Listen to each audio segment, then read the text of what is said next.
And we are live. Hello, everybody. We are so excited to see you all. And what we're really excited about is to talk about GMing and all its glory and how it's great. And joining us is a very exciting guest, Jeremy Cobb from Three Black Halflings. Really excited to have you on. Thank you for coming on. If you want to introduce yourself and plug what you're about, please do. Hi, everybody. I'm Jeremy Cobb. I'm 1/3 of the podcast Three Black Halflings. We're a Dungeons and Dragons podcast, but we talk about inclusivity, diversity in Dungeons and Dragons, as well as like the world of nerddom in general. And we also do talk about like DMing tips and playing tips. We have an actual play show that we do called the Cub and The Caterpillar. That's set in thank you. It's set in an Africa-based setting, which in fact, if you're regular watchers of this show, you're probably familiar with the Wagadu Chronicles. And in fact, the Cub and The Caterpillar is the official actual play show of the Wagadu Chronicles. That's so sick. That's so cool. Good. So good. Thank you. Yeah, it was really exciting. And I DM that, and yeah, we're pretty much available wherever pods are cast. And we also have a Patreon. If you look up at TB Halflings, we're on all the social medias and so forth. So that's pretty much us. We're all actors as well, I should mention. Fantastic. So that's kind of relevant. Yeah. So I think I might do announcements really quickly. I have a question that's pressing on my brain, but I'm sure that Sean, your face. Look, I just want you to say we can always come back to announcements. The announcements, we'll get to the announcements. If you've got a good question, no. I guarantee if I ask this question, it'll spiral us into nonsense. Get right into we will get so sidetracked. Remember the time when we played? There was a time, Jeremy, for reference, like for we played the intro like 20 minutes before the end of the show because we were like, oh fuck, we forgot to play the intro. Damn it! Roll it right now. Adam, it's just one question. No. Firstly, big thank you to our sponsors, Legendcraft, a weird start to a question, but I'm here to see where it goes. Nerdy woodworking company from Calgary. Go up at the Go end. Check them out. Rising introduction, it's so important. Go check them out from Calgary. And if something tickles your fancy, enter the code Blackwater at the checkout for a discount. We are also welcoming a new sponsor soon, so stay tuned for the updates. Love as always for our dice goddess Keisha. Check out her all of her stuff at fairydragon_dice on Instagram. Her commissions will be open soon. Super exciting. So DM her. Don't DM her. Don't dungeon master. Well, you if like send her a direct message.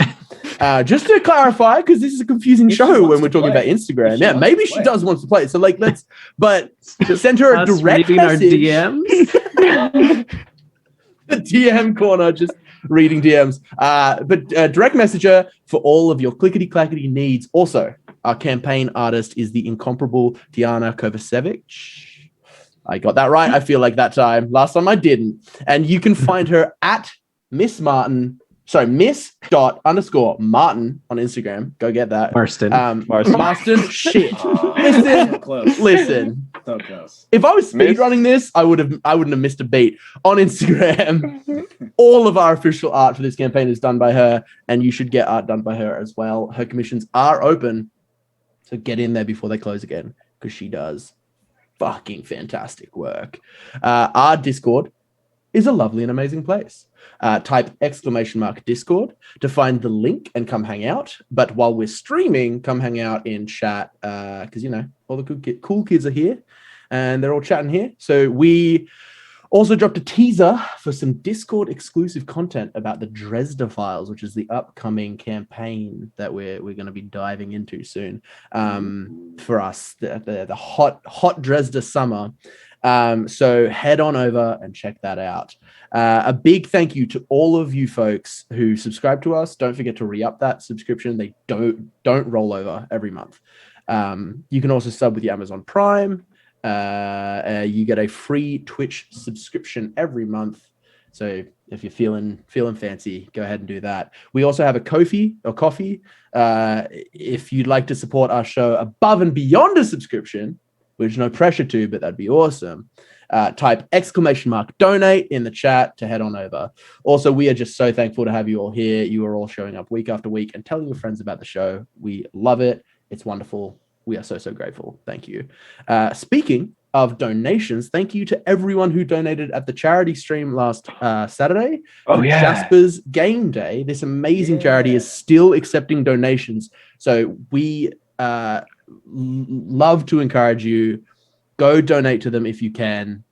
Today is one of the last days of Jasper's Game Week. If you type !charity, there's a link that'll send you right there, and you can donate. And they're awesome. It's a really good program. As for programming this week, it is pretty straightforward. We're back on Saturday. Well, they're back on Saturday with the main campaign. Yeah, I just don't want to get anyone's hopes up because, as we all know, Finnan is dead and I'm never returning. You've quit the show entirely. Yeah, and I just hadn't told anyone. This is how I'm announcing it. No, I'm kidding. Finnan's coming back, maybe. But yeah, that's everything for announcements. I'm getting yelled at by chat. But yeah, if we can roll the clip.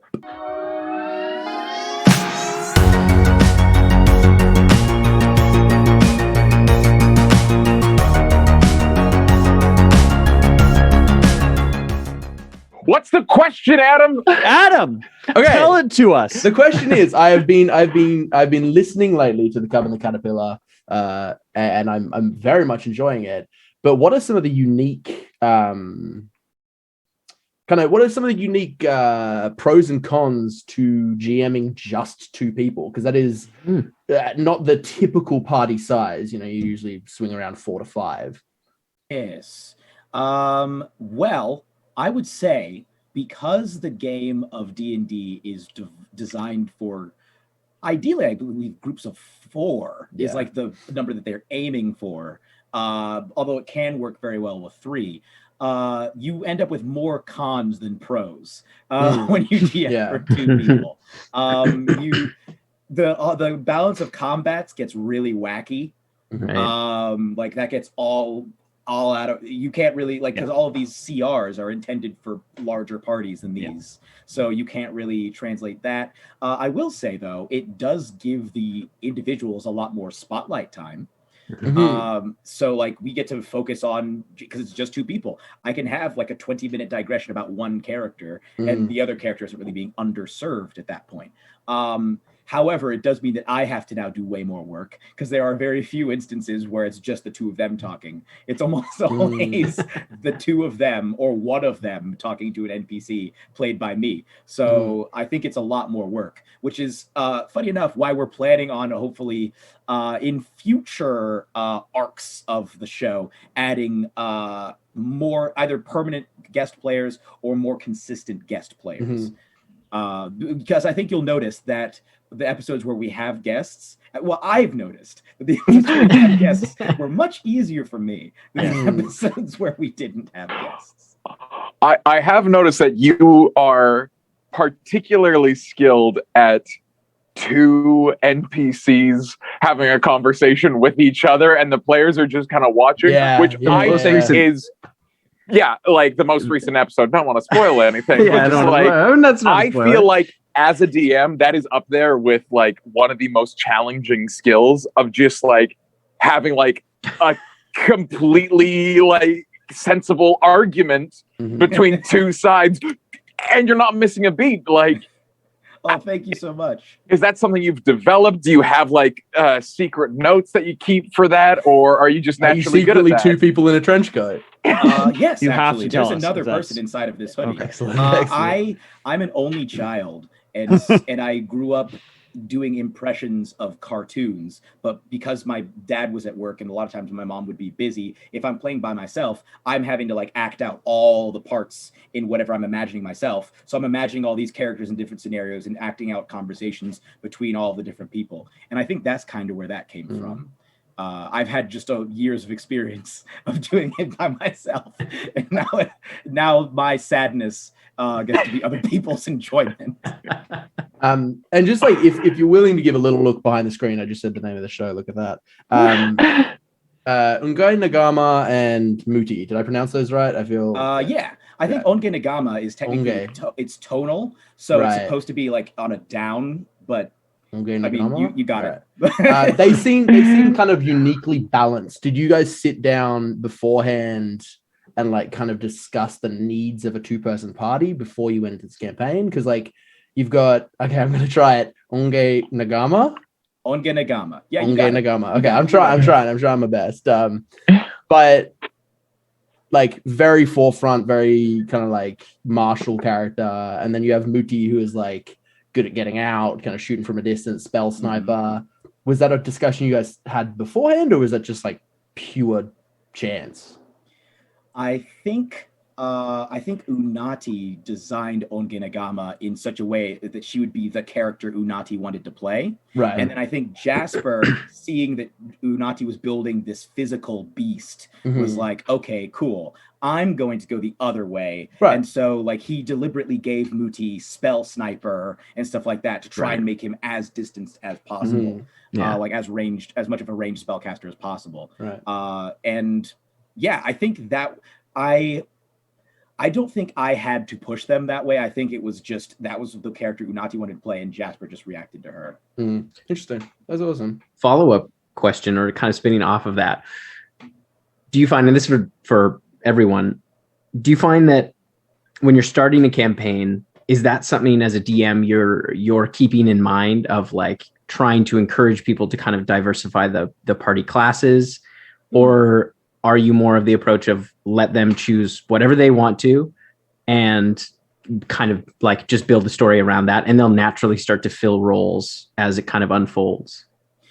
I don't think I've ever had to encourage a group to all want to pick different things. Every time I've played with a group, people usually want to pick different things, either because like they're first time players and they're like, oh, you're playing that? Cool. Well, I'm going to go play this.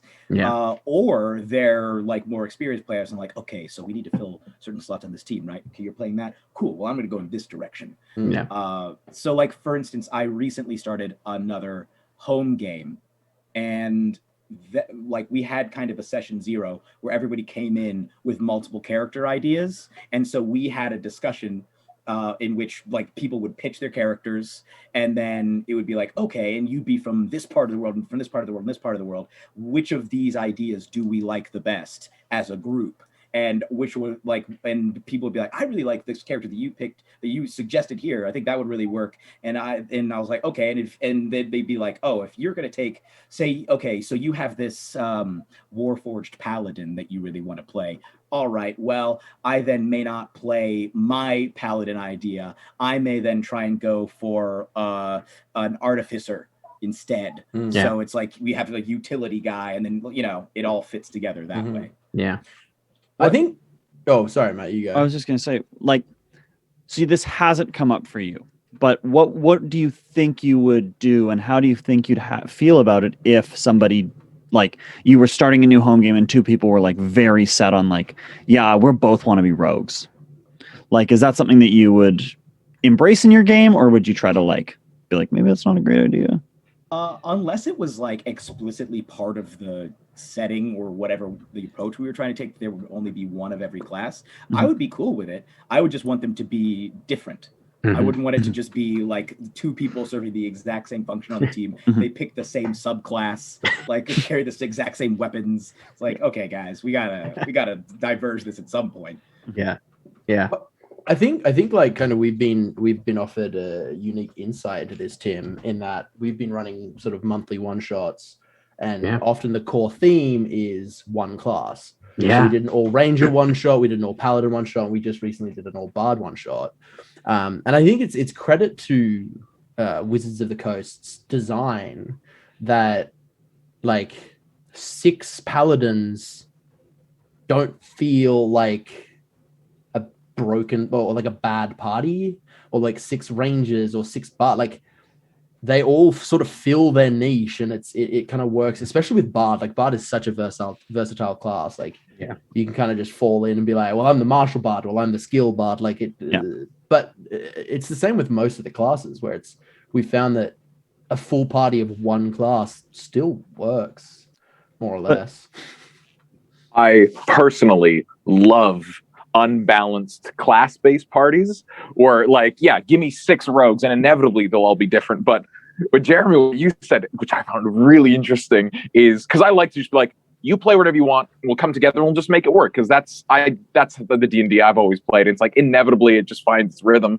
But if you had 2 people coming in, we're the exact same archetype. It's like we're both being like I've got a dangerous criminal past, lone wolf rogue, and if you just had 2 of those in a party, it's like 2 cats like looking at them. So I would love that, because like inevitably like there would just be tension, and like I can't even predict how that would go, but provided, it was players that you trusted to just like figure it out while being true to their characters, I think that could, in terms of like an engaging start point for like me as a viewer of a D&D party or a DM, I would be so thrilled to be like, oh, like, 2 session 0 separately. And it's like, oh no, they're both Agent Smith.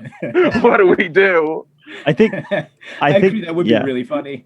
Go ahead, man. I was just gonna say, I think like it always the thoughts I have is that it really depends, number one, on your players. Mm-hmm. Like Absolutely. if you're having a brand new party and you're letting 2 people both coming in as the edgy rogue, like you maybe, if you haven't talked to them about it, are setting them up for failure. Yeah. But if like 2 people who have played years and years of D&D are both like, we know what we're doing, I'm like, this will be fun. Yeah. And the other thing is like talking about how the classes are able to be so diverse. I think someone mentioned, I think it was you, Jeremy, that it's not as much about the class, but it's all about the role. Mm. So like, if you're starting a new campaign of not that experienced or outgoing players, I'd be really worried about having like 2 people whose whole thing is like, I'm a scout rogue and like a gloom stalker ranger, who are both like, I'm gonna be the guy who walks out and does all the scouting and picks locks, and that's my thing. And then they're both trying to pick, that's a lot more of a worry. Well, I think it was you, Matt, where you were talking about the interview question. It might have been a guest, I can't remember. Where basically it's like, what are you the best at over everyone else who's applying for this job? I think a party should have, like, every person should know what their character is the best at in that party. And that, like, hopefully isn't too much overlap, because if the person's like, oh, there's a lock, this is my time to shine, and the other person's like, boop, done. Yeah. It's like, it just makes them feel shitty and feel like it kind of gives a wizard with knock. Yeah, a wizard with a knock who goes, fuck you. This is where us as DMs come in. So say this thing has happened. What that means is we just have to have challenges where there's 2 locks on either side of the room, baby. True. So funny. That is very true. Yeah. You gotta open them at the same time. Competition. It's like, the lock is at this end of the room. Who can get there first? Well, that's how it starts. That's how it starts, Jeremy. And then, like, ultimately, there's one where they have to combine their lock. It's a lock. It's a giant's lock where their tiny tools can't undo it. They'll need both their hands to assist one another. It's the turn 2 keys at once and launch the nuke kind of situation. Exactly. When you think about it, it's crazy that any like magically locked thing is only locked with 1 lock. It's like you went through all this time to make just lock this thing away.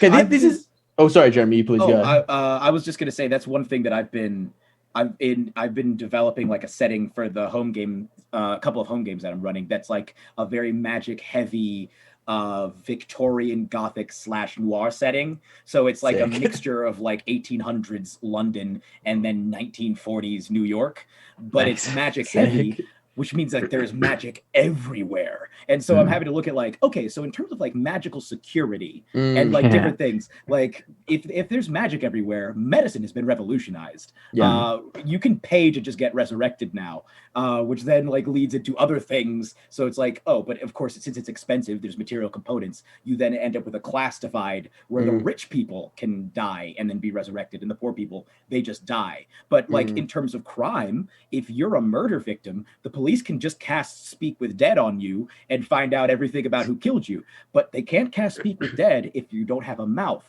Which means that if you're a murderer, you now have motivation to destroy the corpse's mouth. Yeah. And like it becomes like this arms race of like, okay, so they have Zone of Truth, so they create modify memory things that they could use on themselves, so they can beat Zone of Truth, and then like it's that kind of thing. But like that's the thing that you mentioned about the two locks reminded me of that, where you're trying to figure out, okay, if we're actually going to follow through on the logic of what's going on here, would there just be one magical lock? Or would there potentially be like some kind of crazy banishment lock where like if you fail the wrong thing, you're just and then if you fail the next one, you get blown up. And it's like all these glyphs that you're having to get past. This leads to my tangent that actually you smoothed out my somewhat tangential thought.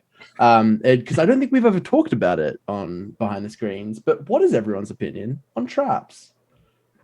Ooh. Because I was recently reading I want to call it a dossier because it was evil, of just the most devious traps. One example that I saw that was spectacularly cruel was, it basically was like, it was explaining the player's penchants for looking through keyholes.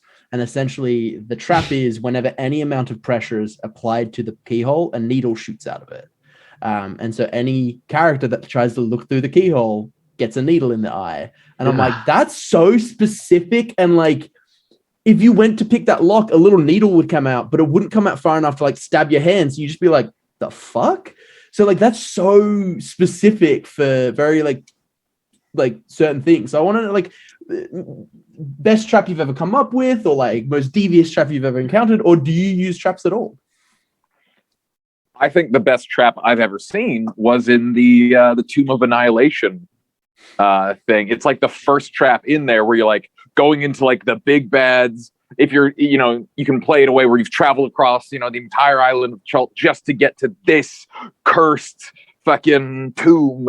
And there's a trap where a timer starts counting down from 10 and you pull a lever and it like restarts the count. And you're left to like flounder about how you do it, but all you can do is pull the lever and let it count to 10. And eventually the party just like lets the count happen, and then a skull appears and laughs at the party. And like, I can't remember 100%, but that might not have been Tomb of Annihilation. I might have just thrown that in. I can't remember by 100%, but that rings a bell as something that I either saw or came up with. Well, you were DMing at the I time. could be incorrect. I think that is in the book, and whether it's you or that was the most brilliant thing I've ever seen in terms of setting the tone of why this place is here. This place is a nasty place where this guy is going to fuck with you for the pleasure of fucking with you. Yeah. So to that effect, I think traps, I'm not a big fan of them in terms of like generally they kind of slow things down a bit. If you ever get killed by a trap, you feel cheated as a player because it's like I got killed by an inanimate object. What I think traps are really good at is environmental storytelling and setting tone. Because like every time you set a trap, someone set it there on purpose, and it should tell us something about who laid it and why. Because like a dwarven dungeons trap should feel different than like elven home tree and like the traps that they might set. So yeah, I'm not a huge fan of traps unless I want to instill like a sense of dread or just it's a good way of environmentally informing the players about the location without necessarily having them come in contact with like people and things. Yeah. Like it's a good way to be like, feel like this, but there's a very small chance of this being derailed. Yeah. Whereas anytime you find like a mook, there's always a chance that they capture them and befriend them and decide to like help them out with their like marriage troubles and like just leave the dungeon because we're doing this now. I was gonna say I've been struggling actually a little bit with traps recently because what I've found is that it's been making my players not do things that I like them to do. So I was recently playing a game where we had everybody in a mansion, and my hope was that like the party was in 10 hours. They had just come early as guests. I'm like, oh, they're gonna like search the mansion, and there's gonna be a whole bunch of cool clues they found, and they ended up like not diving that much around the mansion at all. Mm. And I think in some ways it was because I had been using traps so often earlier, and it ends up being that there's only a couple of characters, like someone with good investigation to maybe find it, who's actually capable of dealing with traps very easily, and everybody else is just stumbling through them. And I realized that that's not what I want for my players. Like, I want my players to be feel like they are not going to be immediately punished for exploring, and sort of putting themselves out there. And so I think there still is a place for traps, but I'm sort of trying to figure it out. And I like what Sean's saying about like their story and their for a specific purpose. Like, this trap tells us something about the bad guy, I think is great. Or this trap, you know, I love the idea of like I want this dungeon to feel, you know, like there's a time clock. The trap starts the timer. Yeah. But it doesn't, you know, stuff like that I love. But I've been working to get out the pointless traps of my game. I've got it, Matt. I've got it. Okay. The worst spell, one of the worst spells in the game, detect traps. Awful spell. If you just had an item of detect traps, because all detect trap says is there are traps. So if they have a little ring that just goes, ooh, it goes red, they know there are traps in this room, but the spell is so useless they don't know where or how many. Yeah. Mm-hmm. Yeah. I think Red light, green light. I have two instances where, like, same campaign that you were talking about, Sean, and it was less about the trap itself and more about the impact that it had. We had a barbarian who was the bear totem barbarian, incredibly reckless. Everything was head first always, and he hit a door, and he was raging while he hit the door, like smashed the door open, and he took out 3/4 of the party behind him because the explosion went through him, and he just took it because he was a bear totem barbarian. He was just like, that hurt, but like knocked down basically the entire party because they just face tanked like 10d6 damage, like straight to the chest. And every session after that, I saw bit by bit his character was like a little more cautious and it wasn't like everything that I threw at him, anything that happened to him never stuck where I was like, oh, you're down because rather than stabbing something, you ran and got a chain and tried to wrap it around the giant's ankle and it just kicked you in the chest. Like, you're down now. Like, that never stuck. But when he impacted the party's health, I saw like this character growth. It was really excellent. And the other traps actually I was reminded by Jen, who's saying in chat, her favorite. She's a big fan of kids setting traps in D&D. And when Torrin found Jar's traps, basically Torrin was crawling through the sewers. One of my old characters was crawling through the sewers of a city, and he found a series of very shitty traps. And Torrin immediately was able to just like dismantle them and be like, this person's either an idiot or exceptionally young. And we eventually found like a young orphan kid, or technically not an orphan, but a young kid living in the sewers who had set up these like shit ass traps that really were rudimentary traps. Yeah. And I thought that was just excellent storytelling. It very much ties into what Sean was saying, where it was like, those traps weren't there to hurt us. Those traps weren't there to like trap us. Those traps were there to tell a story. Yeah. Oh, I think you're muted. Sure.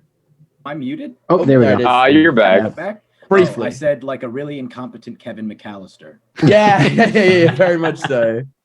Yeah.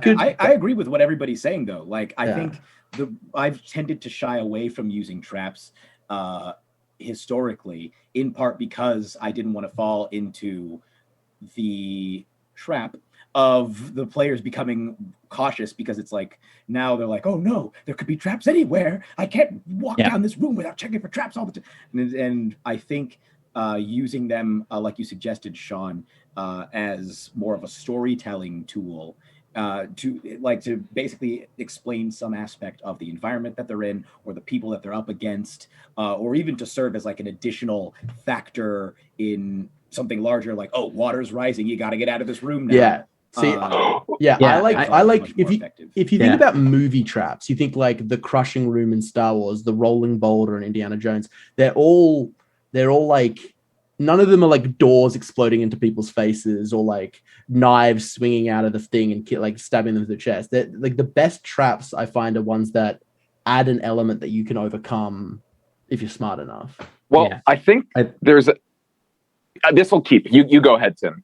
Yeah, I was going to add on to that. I love traps that change, like kind of put the party on their heels. They don't necessarily damage, but they change the circumstances. And the other ones I really like too is traps that are like things that are clearly trapped, and it becomes a conversation of like risk versus reward. Yeah. Where it's like, oh, I know that's trapped, but I want whatever's in that cabinet that's got a hole the size of my fist, like where I have to put my hand in. Like, I know this is going to be some kind of saw business, but it's like, I really want whatever's in there. Those can be fun too, because it's like, then it becomes a risk reward discussion that can be very fun to play out. The idea of like willingly walking into danger. Yeah.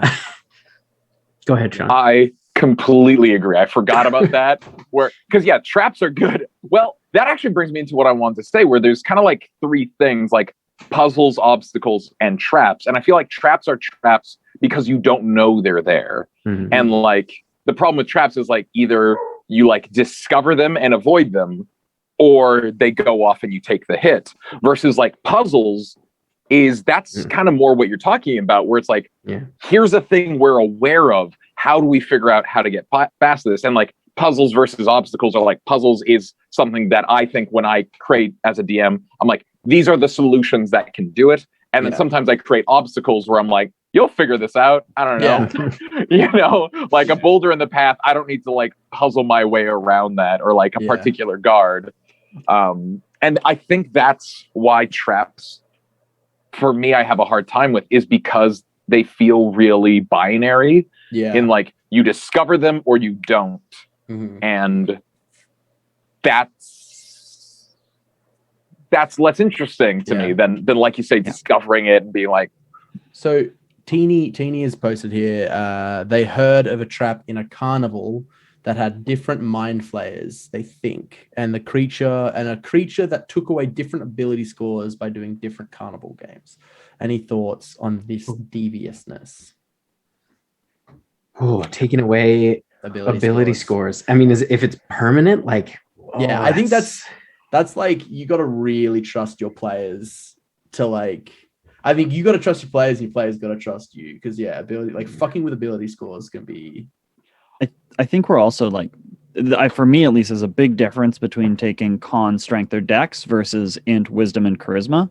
Like, if Tim was like, Matt, your character is weaker, I'd be like, oh darn, that's going to be inconvenient, but like isn't a huge problem. If you're like, Matt, your character is dumber, I'm like, oh no, it's not my character anymore. Like, what? True. You know.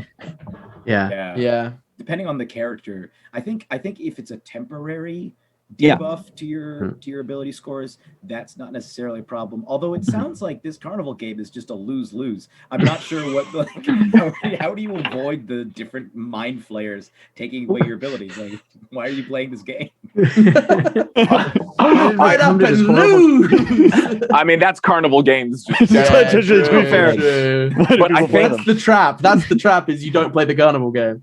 Ideally, this is like Tim's, it's a trap risk reward thing, because I agree that like status debuffs are really, really difficult unless you have that kind of thing where it's like high lethality or really like you love consequences at your table. The temporary ones are good as long as, here's where I think your carnival games would work out the best is, you're going to have to fight the ringleader, who's like, or like the ring master, person, the ring master. Thank you. Like, there's a boss fight, but here's the thing: you play these carnival games, and and you can temporarily boost your stats. You can also temporarily lower them. So it's like, if there's that level of like, oh, this is going to be a really hard boss fight, we're going to need everything we can get, but I might like lose my ability to think as clear, then I'm like, oh, that's great, because the players will want to get that thing. And and here's the thing: if they really succeed, it's a permanent increase. And That is fun. then they'll find themselves illiterate by the end of the day. But if there's an item, I also like the idea. It's like this: you see like a special item, you know that you're in the dangerous place, but it's like maybe that item could help us defeat the eventual ringleader or whatever. And it's like, am I willing? Like, how much am I willing to risk to get that thing? I know I can't get to it without playing this game, and I'm not sure if I can win without it. I hope I can, but I'm not sure if it's worth taking the chance. See, sorry, Sean. Do you? Oh no, this is going to be a new pitch. Okay. See, I came up with a consumable item that I think, Tim, in hindsight, were the pickles traps? Were they technically traps? So kind of like I essentially designed these pickles that they could go buy. Chat's heard all about these. I've told these many times, but for your benefit, Jeremy, they would eat the pickles. And depending on what was pickled, so it wasn't always like pickled cucumber. It was like pickled, I think there was a pickled face at one point and pickled hair and stuff like that. And depending on a roll, they could get a negative pickle, a neutral pickle, or a positive pickle. And like the negative pickles were negative. Like people this was an instance where people lost, like, I think the druid lost like 2 wisdom because he just got a bad pickle. He couldn't stop. That's the problem. Is the druid was like, I need to find more pickles so that I can. He basically got a gambling addiction. He had. It's like I need to get, like, I need more pickles so that I can like make up for the fact that I've lost the pickle game a few times. But yeah, they knew going into the pickles, like, and this again was risk and reward. They knew going into the pickles that there was like a 40% chance that it was a bad pickle. And they went through pickles fucking constantly. The books in the study. Yeah, I made literal, actual real life pickle jars and gave them to everyone in Christmas because it had become such a like core part of our campaign. Like, that's amazing. It's rat NPC. Yeah, a little quirk.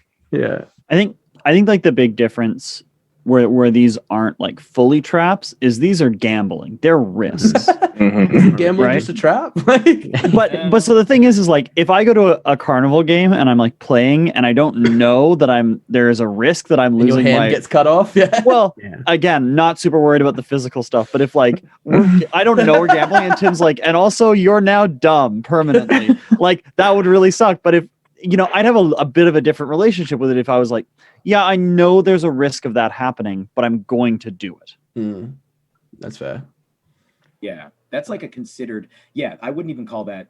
It's closer to a puzzle, but in like a Saw sort of way. Like I have in Saw you probably aren't going to hurt yourself, but like I have to do this thing that is dangerous, but to maybe get what I want. Yeah. I like to introduce a lot of obstacles, especially as part of battles, which can sometimes kind of function as traps. I did one where they were like, it was part of like a big war thing, and the party was sneaking through this forest while the rest of this gigantic battle was raging through this forest. They were trying to sneak around behind to get to this plateau and stop this ceremony that was being held. And of course, the bad guys, this was their home turf. So they had like little groups in wait. And one of them was a group of were-spiders who had basically filled a section of the forest with webs that you can't really see very well. Yeah. Because like, these thin gossamer webs. And so people are like walking in and getting stuck. And then all of these like dog-sized halfling were-spiders come like descending from above them, and they're like, oh no, and they were having to like roll to move, and some of them were like rolling to attack the webs, and it became like this absolute chaos, like chaotic battle, but that element of it became really interesting because it was always changing. Like if you cut it, this section is now free. Or if you want to move, well, you just have to make this roll. And if you make this roll, this acrobatics check, you can successfully like slip through and get to where you're trying to go, or you may not be able to, and your friend's getting covered in spiders. It was a wild one. An excellent question again from Teeny. Have you ever had players use traps? And I, as a player, have used traps, but I would like to hear. I had in the other campaign that I run, which is a home game. They got they got possession of like a castle basically, and I let them sort of design their rooms as much as they wanted. And the rogue in that campaign, he was like, I want my room to be trapped, and I want it to be trapped like I have to pick the lock to get in every time. And I was like, are you sure? And he's like, yeah. And I was like, I was like, how hard do you want it to be? And he was like, I want it to be pretty hard. So I said the DC at like 18. And they were mid-level. They were probably about level 7 at this point. So it was tough. And there was like, after they designed it, it was a few sessions before they came back to the castle, because they'd gone away while builders were working on it. And when he got back, he had forgotten about it. I was like, yeah, you go to open the door and the trap goes off. And he's like, oh no. And like, he just had bad luck with rolls. Like, many times he'd try to go into his room and the trap would go off. And like, it just became an amazing running gag of like, and then when he finally did get in, it was like, okay. And then he would go to do something in the room that had also been trapped to his specifications. And like, it was just this like deadly room. I love that this is both the GM and the player using a trap, because he's just used the trap on himself. Yeah. I want to know, did the trap ever catch up anyone other than him? No, because he was their lockpicker. So it would be like, if they're going to go to Lando's room, he's got to open it up. I'm saying like, but at no point did an NPC like try to sneak into his room. It was always just him. And the best part is too, like once they leveled up and he got the rogue ability where you can't dependable skill. Yeah, right. Dependable skill. Then he started like, he's like, okay, now I can just always get into my room. And I was like, yeah, it's because you've set it off so many times. So many times. Like, you just now, you know what you're doing. Oh. So funny. That's so funny.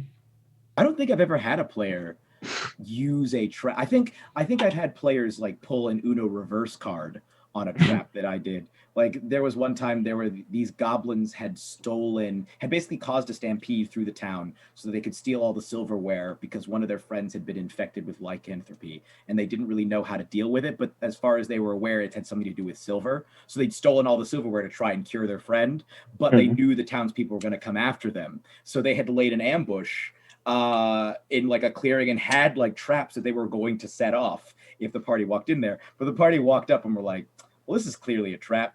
And decided to, the druid rolled really, really well on an Arcana check to basically create like a delicious smell. I think they might have minor illusioned like a food in the center of it, and the druid rolled an insanely high Arcana check. So it was like, all right, fine. We'll have like a full cartoon. They're floating in, carried by like the smell of the pie, just like whoa. And then the players are like, all right, then we run in and start attacking.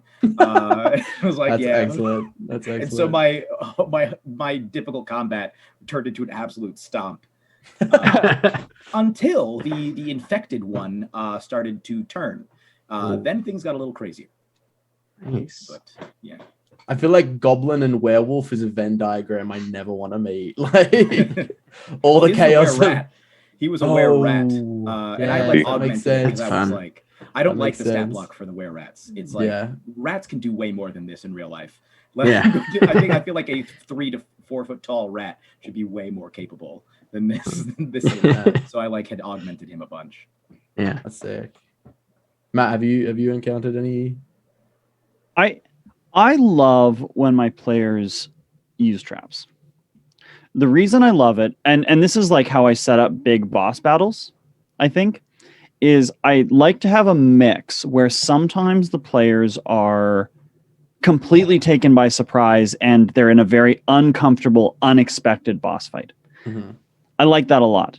But I also like sometimes having it where the players have the ability to fully prepare for the fight. And the reason for that is every time maybe about puzzles, is I like the scenario, putting my players in the scenario of saying like, this boss is stronger than you. If you walk up and try to fight it, you will lose. Figure it out.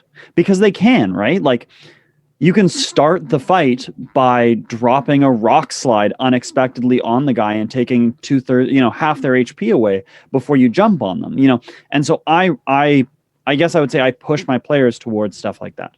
So I have had them use traps because I really like that, especially when like then it's like a level 5 or 7 party is killing, a CR 13, CR 11 creature that feels like a really big achievement for them. Sean, did you have? I saw your hand go up. Oh, well, just never real physical traps, but honeypots all the time. Like, haha, I'm this person the whole time. Like a lot of like social traps. But I really want to ask a question, because this is something that when we're talking about, the way traps affect characters, you're talking about the barbarian who changed their thing. And this is a bit of a pivot, but how do you, as DMs, go about trying to, I don't know, change the way a player's playing because you think maybe, this is what it is, where the traps were like they're being too cautious.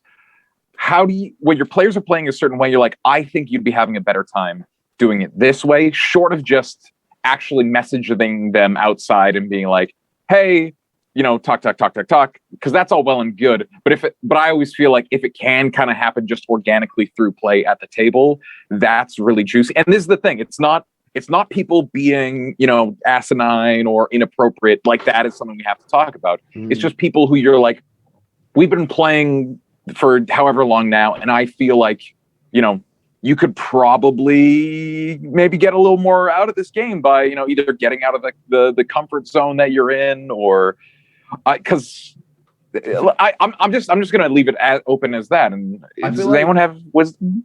Yeah, I feel like a solution to Matt's, and that means whoever is in Matt's campaign has to leave the chat right now.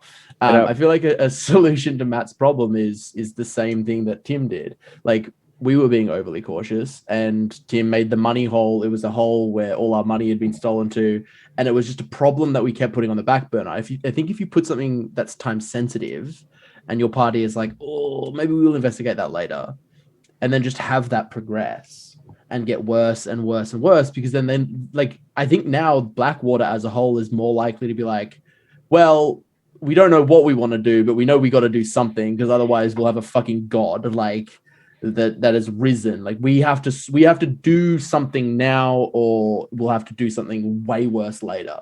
And putting that kind of almost like an axe hanging above the head of like, sure, you can be cautious, but if you piss about being cautious and like get stuck in inactivity, it's going to come back and bite you, and your caution is going to end up being a detriment. Yeah. So for context, Jeremy, we like the party early on, like this was like level really 6 early. Maybe. Torrin was alive at that point. Oh yeah. It was like their first, like one of the first kind of bosses they came against was this beholder, and they found a bag of golding afterwards in the kind of loot that he had. And so they started throwing their gold in there, and then they discovered a little while after that, like not too long after that, maybe a level or two after that, they discovered that all the gold they were pulling out was like expert counterfeit. All this gold had been siphoned off and replaced with like incredible counterfeit. So what I was doing, like every time they would pay for something, I would roll a perception check for that vendor. And the DC was really high, and like eventually they found out that it was counterfeit, and they were like, shit. And they didn't know much about it, but they didn't deal with it right away. They just kind of left it. They were like, we'll figure out. They gave the bag to someone to figure out how to like get to the other side of it, like open a portal essentially through that bag. And then they just kind of left it. And so what happened was, originally it was just a dragon that was just like had a Duragar city that was under its control, and it had this massive counterfeit operation, and it was just growing and growing and growing.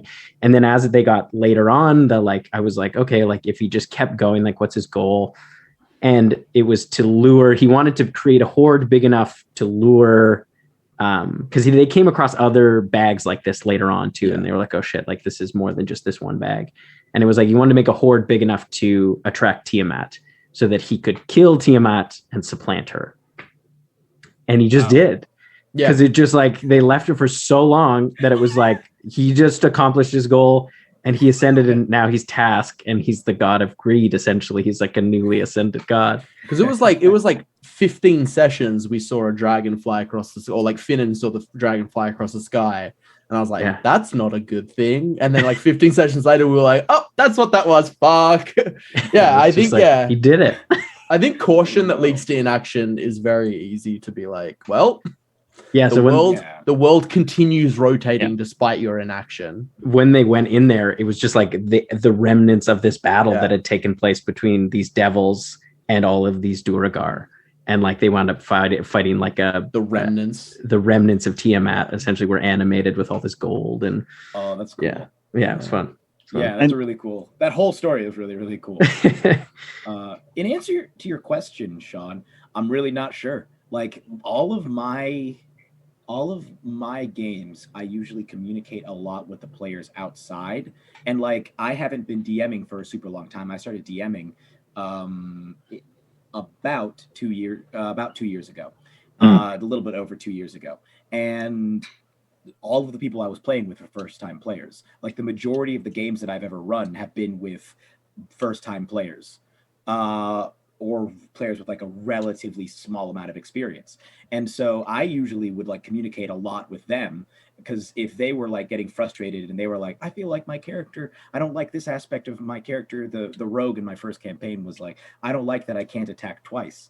And then so I would be like, okay, well, if you wanted to have more attacks, the fighter has action surge, and plus they have more attacks, and that could synergize. You're a swashbuckler rogue. You could like those synergize relatively well. Like you could try and do that. And then she'd be like, okay. And it'd be conversations like that. Or the druid, like, I don't have very much health. I don't like doing this. Like, I don't like, I feel so scared in combats. And it's like, yeah, well, you're like a Circle of the Land druid. You don't have a whole lot of hit points. It's probably better then for you to put distance between yourself and the enemies. So it'd be like actual conversations with people. In the current campaign I'm running, oh my goodness, the one person who like really leaned into the noir genre of it is like he's basically, his dad founded the Pinkerton Agency. It's not exactly the Pinkerton Agency, it's called something else, but it's basically the same thing. And he is like the golden boy who has recently his grades were not good enough to get into law school, so his parents are letting him work for the agency while they basically pull some strings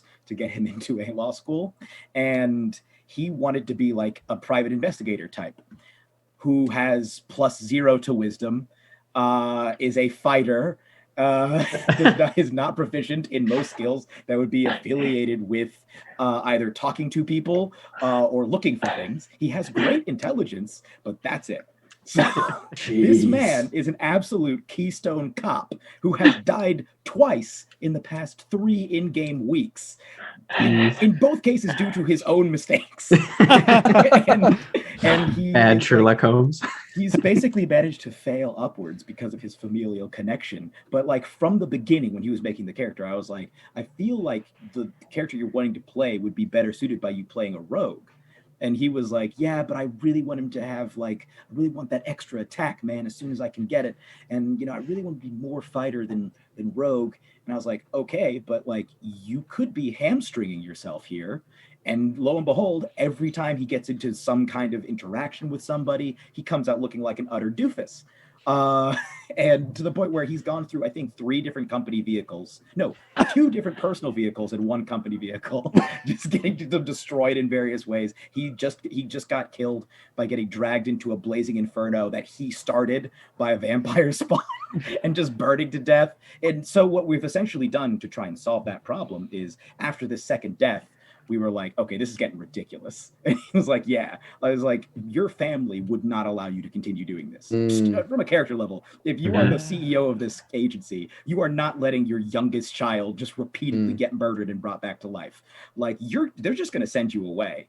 Like you're going to retire you for a while. They're going to force you to go off and learn some stuff and try and boost your charisma to more than like a +1 and boost your wisdom to more than a +0. And you could come back with some actual investigative skills. And in the meantime, we're just going to bring in a different character, because they're just going to replace you with a couple of other people and you could play one of those characters. And that was kind of it was like a weird conversation where he just kept resisting and ignoring reality, even though all the other players were also like, bro, you should just take a level of rogue. What are you doing? To where it finally got to where we were having to temporarily have his character take a sabbatical. What I love about that is in a setting where he's rich and you can pay not to be dead, him dying has no consequences. Except for the family. And so you've introduced a new fail state, which is if you fuck up too much, your allowance is cut off. Yeah. And what I'm getting from this is it sounds like it's finding the right consequences that make the way the player is playing not as tenable as before. Mm-hmm. And because when you're having that conversation, I imagine, I'm not sure how this played out, but I could see maybe not the actual dad himself, but the dad's right-hand man showing up and be like, Mr. Pinkerton, 3 cars this month, and just having that play out in character, which also mirrors this thing the party's telling. Yeah.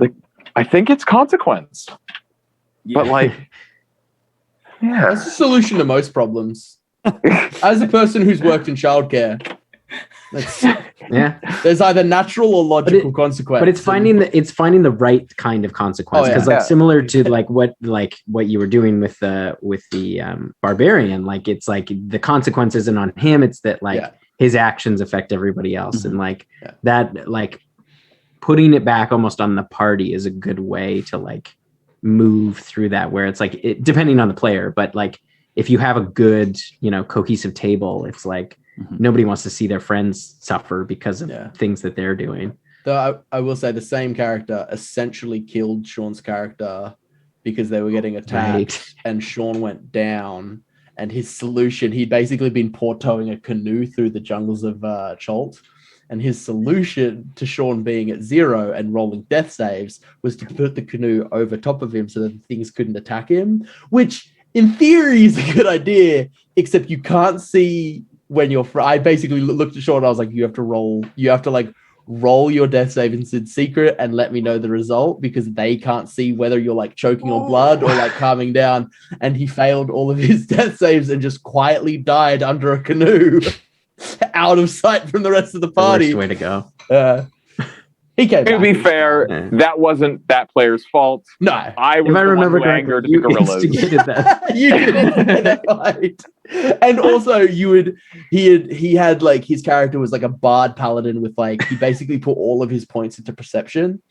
And this running joke that his character hated apes. And so I was no, it wasn't a personal hatred. The point of the character was he had all these religious doctrines that were absurd, and he had all these things that he had to do. And one of the things that suffer not the ape to live. If he saw an ape, he had to kill it. So I think he had something 28 perception or passive perception. And I was like, I'll give you a +5 ape related perception if you take a -10. If you're basically, it's you are just apes. Where are the apes? Where are the apes? But in ignoring all things else. And the way Tomb of Annihilation works is you roll a lot of tables, and there was one specific random encounter where it was a bunch of terra folk, so a bunch of pterodactyl people that hover above the party with a DC perception check to beat, which Sean was now failing because he had taken his negative. And basically what it said is it was 2d4 terrafolk gather above the party and wait for the next moment to strike. And I rolled that 3 times because they were traveling for 8 hours through the jungle. So it's supposed to be every 2 hours you roll it. I'd roll it 3 times. So they had essentially a black cloud of fucking terrafolk just waiting to send that Sean's character was entirely oblivious to. And then they saw a Giralon, which is the four-armed gorillas. And immediately Sean was attack it. And so now they're in a fucking danger zone. And so the terrafolk are this is our moment. And it was just, it was a ridiculous I will say about that character. Stay true to your character. Well, it's what my character would do. No, that was me really exploring. I'm going to make life difficult for me as a player. And I'd never done that before. And I learned a lot. But as a result of that character dying, he then became a warlock. Some major character changes happened. And all that stupid, dumb shit came to a stop. Yeah. In various ways. Super impactful. He had a rule that he couldn't directly address females, because it's like he was like He a was part of a that brotherhood. chaste. He was a part of a brotherhood, and he was so chaste. And there was one point where he was like, something had happened, like shit was hitting the fan, and like the female character was like, we need to do this, and talking to him, and he was like, yes, I agree. And she was like, oh my god, did you just talk to me? And he looked at her and went, yes, I just spoke to you, we need to get this done now. And everyone was like, oh, because it was just like no one, it was like such a big turning point. It was wild. I guess that just goes to show that it's consequence, really. I was doing something, I was exploring as a player, and it wasn't really working. Like, just story-wise, party-wise, I just feel like I'm just going to commit to this character, and, you know, fuck around and find out is how we learn. And throw a gorilla at people. And if that doesn't change who they are.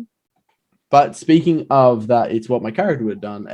Is this a question from chat, Emma, or is this a question from you? Because this is an excellent. Okay, this is a question from Emma. Emma is curious how we all work with players who like really dig their heels in for it's what my character would do, like sticking hard to the alibi line. What are some solutions to that? Oh, sorry. Go ahead. No. I did so much talking. You, please. I was going to say I primarily play with actors, so everybody is that way. But also, luckily, none of them are doing stuff that's like, it's never something that is offensive to the other players. It might be something that is incredibly stupid, but I essentially deal with that by being like, all right, cool. If you're doing that, I will go there with you. And so, as an example, interestingly enough, the same player who currently plays the inept detective previously played a Minotaur barbarian with 7 intelligence. And on multiple occasions, he wandered away from the party despite numerous warnings from NPCs, from my descriptions, from clear knowledge about the circumstances. The first time, he got ambushed by an intellect devourer and his brain was eaten, and then he died.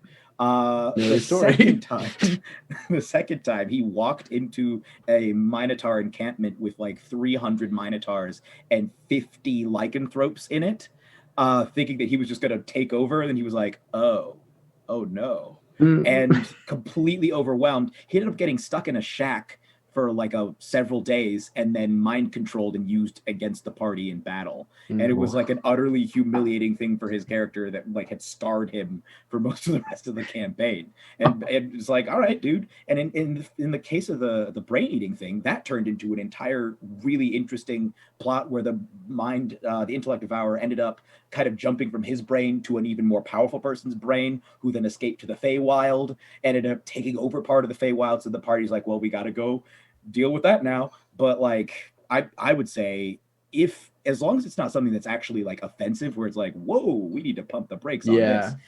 If I would say, I just go there with them. Like, all right, cool. If this is the game you want to play, I will play it with you. I feel like there are two very strong examples of me having done this, me being the player in this scenario. I gave myself because like my first character in this campaign was a monk. He was a man out of time. He was fucking tired, and so his like kind of neutral zone was like, what's the party want to do? All right, let's just do that. And then I wanted to flip that on the head and kind of do something very opposing to that, and so I played a headstrong teenager. Which was a unique challenge in situations where if I felt like Finnan would feel deeply passionate about something and wasn't being backed up, how would a teenager react to that? And it was a really difficult thing where I was trying not to be that guy being like, well, that's what my character would do, but at the same time staying true to like Finnan being a stupid idiot kid. And so there was 2 instances. There was one where we were casting Plane Shift, which specifies that everyone's hands need to be linked, and we were doing it leaving essentially the Petch, which are like rock goblins, had been enslaved by basically everyone else. The Dow. And Finnan was like, we have to free them. And like in his mind, it was like revolution time. Like we need to free everyone. And everyone was like, no, we need to sort out stuff first, and then we can come back to this. And like, in my defense, I didn't actually know how the spell worked because I don't know how every spell works. And so everyone's joined hands. And I said at the last minute, Finnan pulls his hands away, which in my mind and Finnan's mind, in both minds, I just assumed everyone would leave and Finnan would stay. But I broke the circle. And so it didn't travel to everyone. It just sent the person casting the spell, which was Matt's character. Yeah. And so Matt's character just got sent back to the material plane and everyone else just got stuck in the fucking earth elemental plane. And that was, I remember like driving home with Sean and I was so mad at myself. I was like, I fucked everyone over, but I couldn't think of a way that Finnan could have walked away with that, like from that feeling good about it. But that did lead us to Clack. So it led to a great, like it was a great moment because it was like unintended consequences. Then they were stuck. They had to wait another 8 hours because they had an item that they could cast plane shift with. So they were stuck there for 8 hours and like having to deal with that. And there was a great fight that but I'm sure there was some like real bleed. Oh yeah, people were mad. Yeah. People were mad. Not at Finnan, but at me. It was both. Yeah, absolutely. It was both. Absolutely. To be fair, so was I. But the other time I feel like I stand by still, because we were in the Underdark. There was this group of people that we'd saved from like a mind flayer, basically like brain camp.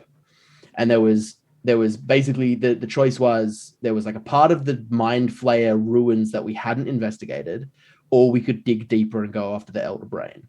And Finnan was like, why are we leaving these literally defenseless people in the fucking meat cage that we found them in when there's a part of this town we haven't scouted out? Like, they will just turn up and fuck everyone over. Why are we doing this? And there was this one little fucking gnome Ceramorph who had gone through the process and was like, a mind flayer, but one of the mind flayers like that hates the elder brain, and he was like, I'm going now, and he was an NPC. He was like, I'm going now, you either come with me or you don't. And everyone was like, we should go with him. And I was like, why are we choosing this random douchebag over these like innocent people? And they were like, we're going after. And Finnan was like, Finnan's super stealthy, real sneaky boy, so he was like, I'm gonna go scout it out. And there was 3 mind flayers and they ate his brain. And he like fully just dead, like gone dead. And the party found him, killed the mind flayers, opened up the mind flayer's guts, put his brain back together and revivified him. And now he used to be able to speak Dwarvish because of that. But then he gave that up. He got a bit of extra brain. Yeah, he got a little bit of extra brain in there.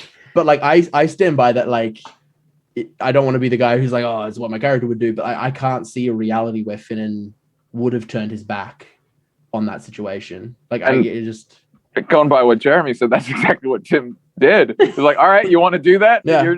You're right. There are mind flayers there, and yes, they ate you. Yeah, no, like, that's the thing. That's how that happens. But I think if Finnan, I feel like in Finnan's final moments of death, he was probably like, I did the right thing, because I think Finnan's whole thing, especially early on, was protecting the people who couldn't protect themselves, which is why like immediately after that, Finnan left and just like went on his own adventure for a while and like went and helped like tiny towns with problems that he was way too overpowered for, but was just like, oh, I'll deal with the ogre. Like, let's go. Like, he just wanted to solve little people problems.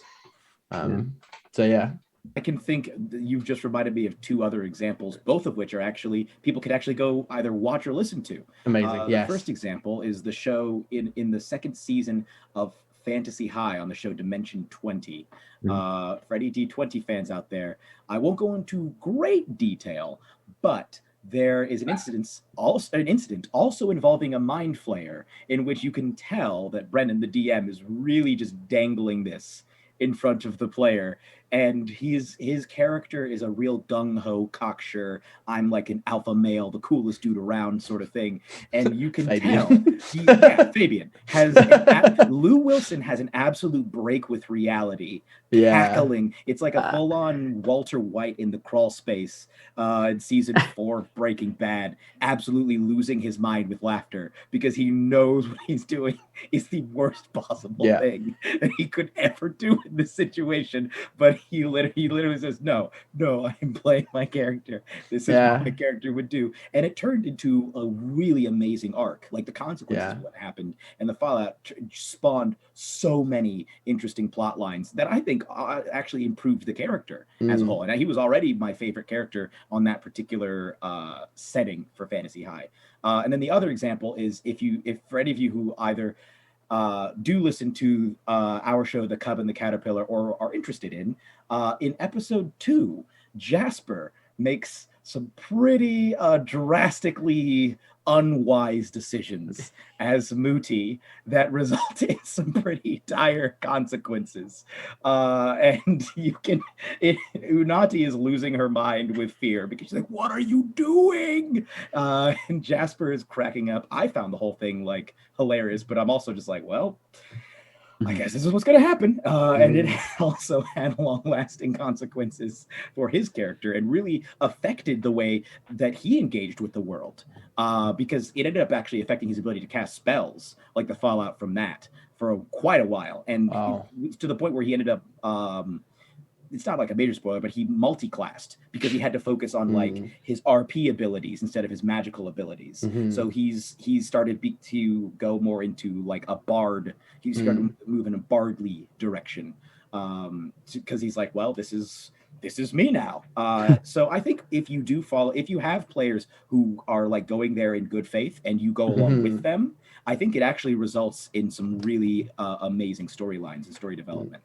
And I really think that like as far as an arc goes, without that instance of Finnan dying, we wouldn't be where we're at now, where like there was that. I remember Sean's face so vividly, where like there was an argument, Finnan was on again, like very often it's Finnan who's on one side and everyone else who's on the other, and Finnan was like, fine. And he was just like, he was resolved in the fact that it wasn't going to happen. And I remember Sean's face being like, he's growing up. Finnan being like, I don't agree with this. You are wrong, but this is what the party has decided, so I'll go along with it. And Sean being like, character growth. Well, that's exactly it. And what you just said, Jared, like I love is like, as long as they're doing it in good faith. Yeah. Because if we have the edgelord who's like trying to take it, whatever they've got going on at home, trying to take it out on the party, that is a thing where you're like, we're just going to have a conversation outside of the table. Because, you know, like, you're not paying me. I don't work for you. We're going to make sure everyone's having fun. But if they are genuinely like, if they do a thing and it affects change in the character, then that's just storytelling. Yeah. I think it's also important, like, if a player's paying like Grimbley quick fingers and they're like, well, I steal everything, even from the players.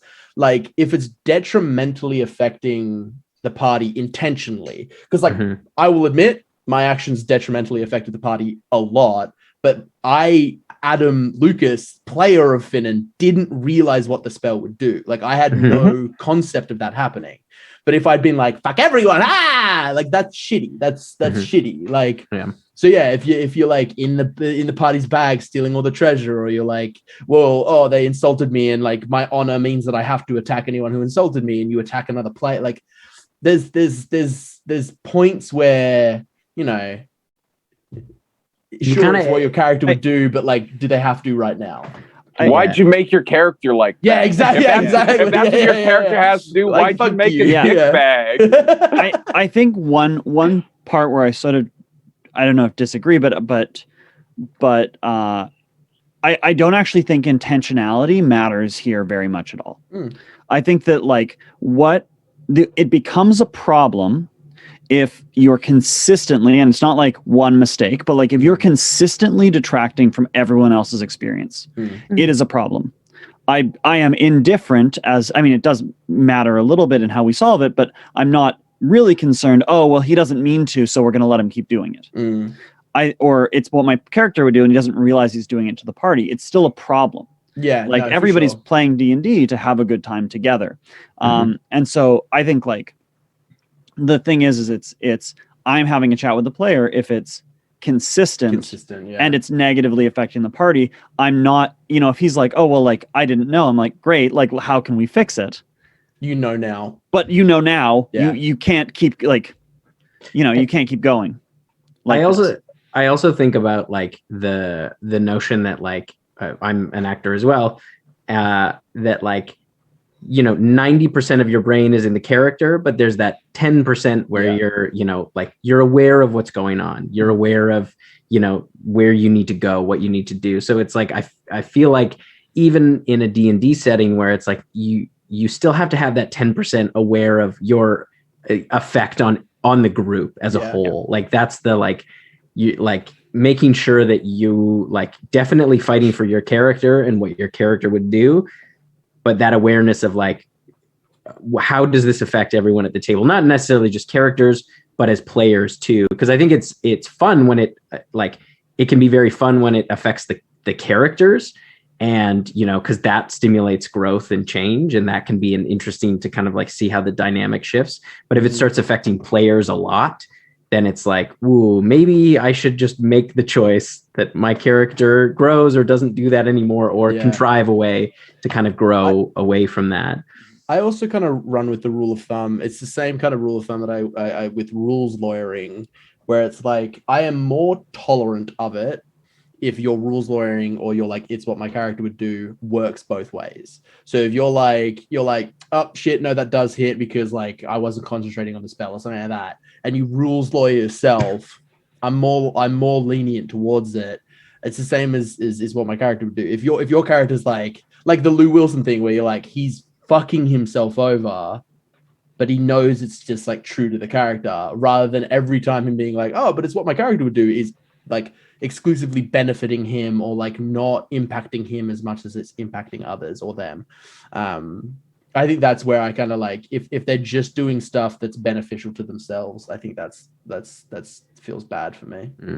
One thing I do early on in terms of, like the player might care about the party, but the character might necessarily not. In all my session zeros, I always ask, and why do you need to be a part of this party? I just build it into the character that the party's opinion of this character matters on some level. Because if your character doesn't give a shit what everyone thinks about them, then they'll steal and fight and whatnot.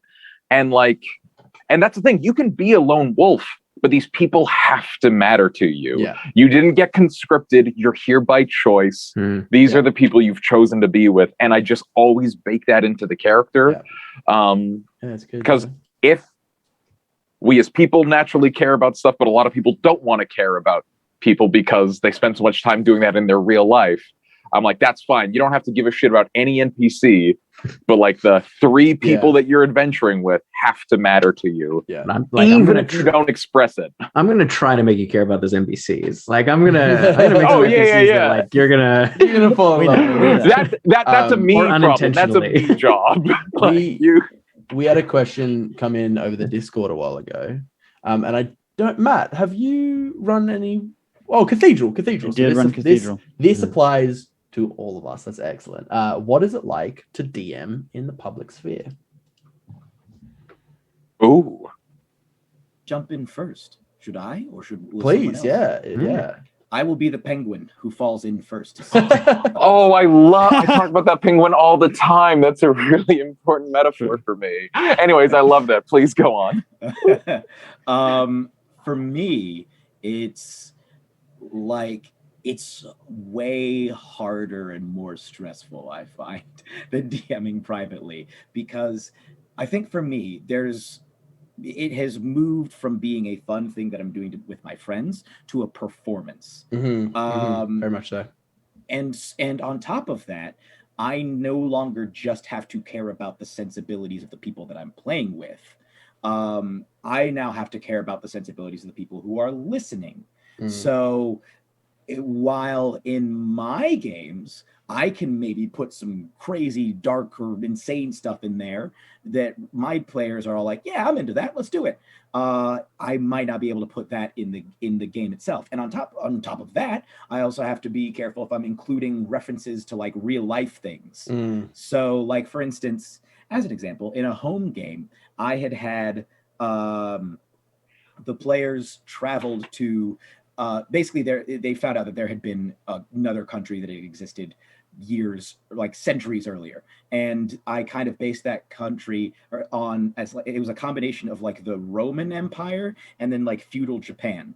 And it was primarily populated with Dragonborn. And I like Japanese movies, so they found like a group of people who were still living in the ruins of the capital, who were kind of like, well, we are sort of holding on to our tradition, and we're trying to like create, you know, kind of an outcropping where we hold on to our heritage here. I named all of them after like famous Japanese actors and characters from like my favorite movies and stuff. I didn't do like a bunch of crazy accents or anything, but like, and I gave them titles according to like titles that would have existed in feudal Japan, et cetera, et cetera.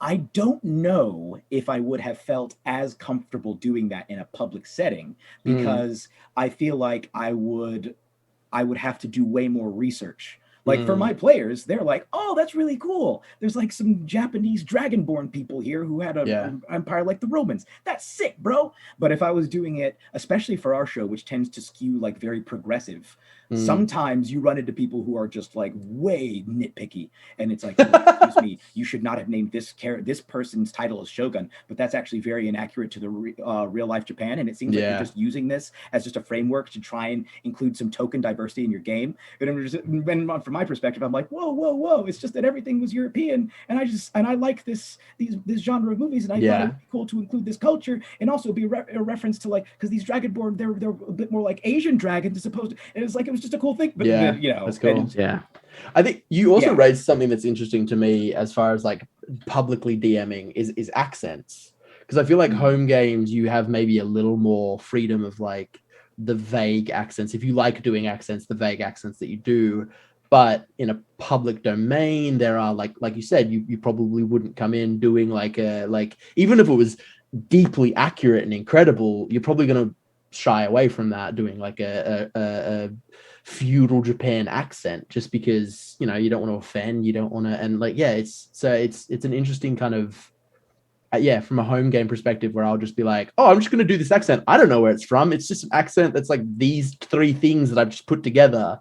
And then someone in the world's going to be like, hey, that's like my accent. I hate you now. And you're like, oh, I didn't mean, I was just making noises with my mouth. I'm sorry. Yeah, as someone whose accents have a tendency to wander the globe, I do notice that I make a little more conservative choices about like the accents I choose sit in like, yes, these regions I know I can do, and it'll stay Russian or whatever. I actually, on the subject of accents, I have one thing I wanted to say, which is that in a recent game, we were like, they were like, oh, we need to talk to a doctor. We own this club. Of course, we would have like a club doctor that we bring in. It's like, yeah, cool. And I'm cycling through, what's an accent I haven't done? Oh, I haven't done an Indian accent yet. And so now the only person in the campaign with an Indian accent is a doctor. And now I'm like, man. And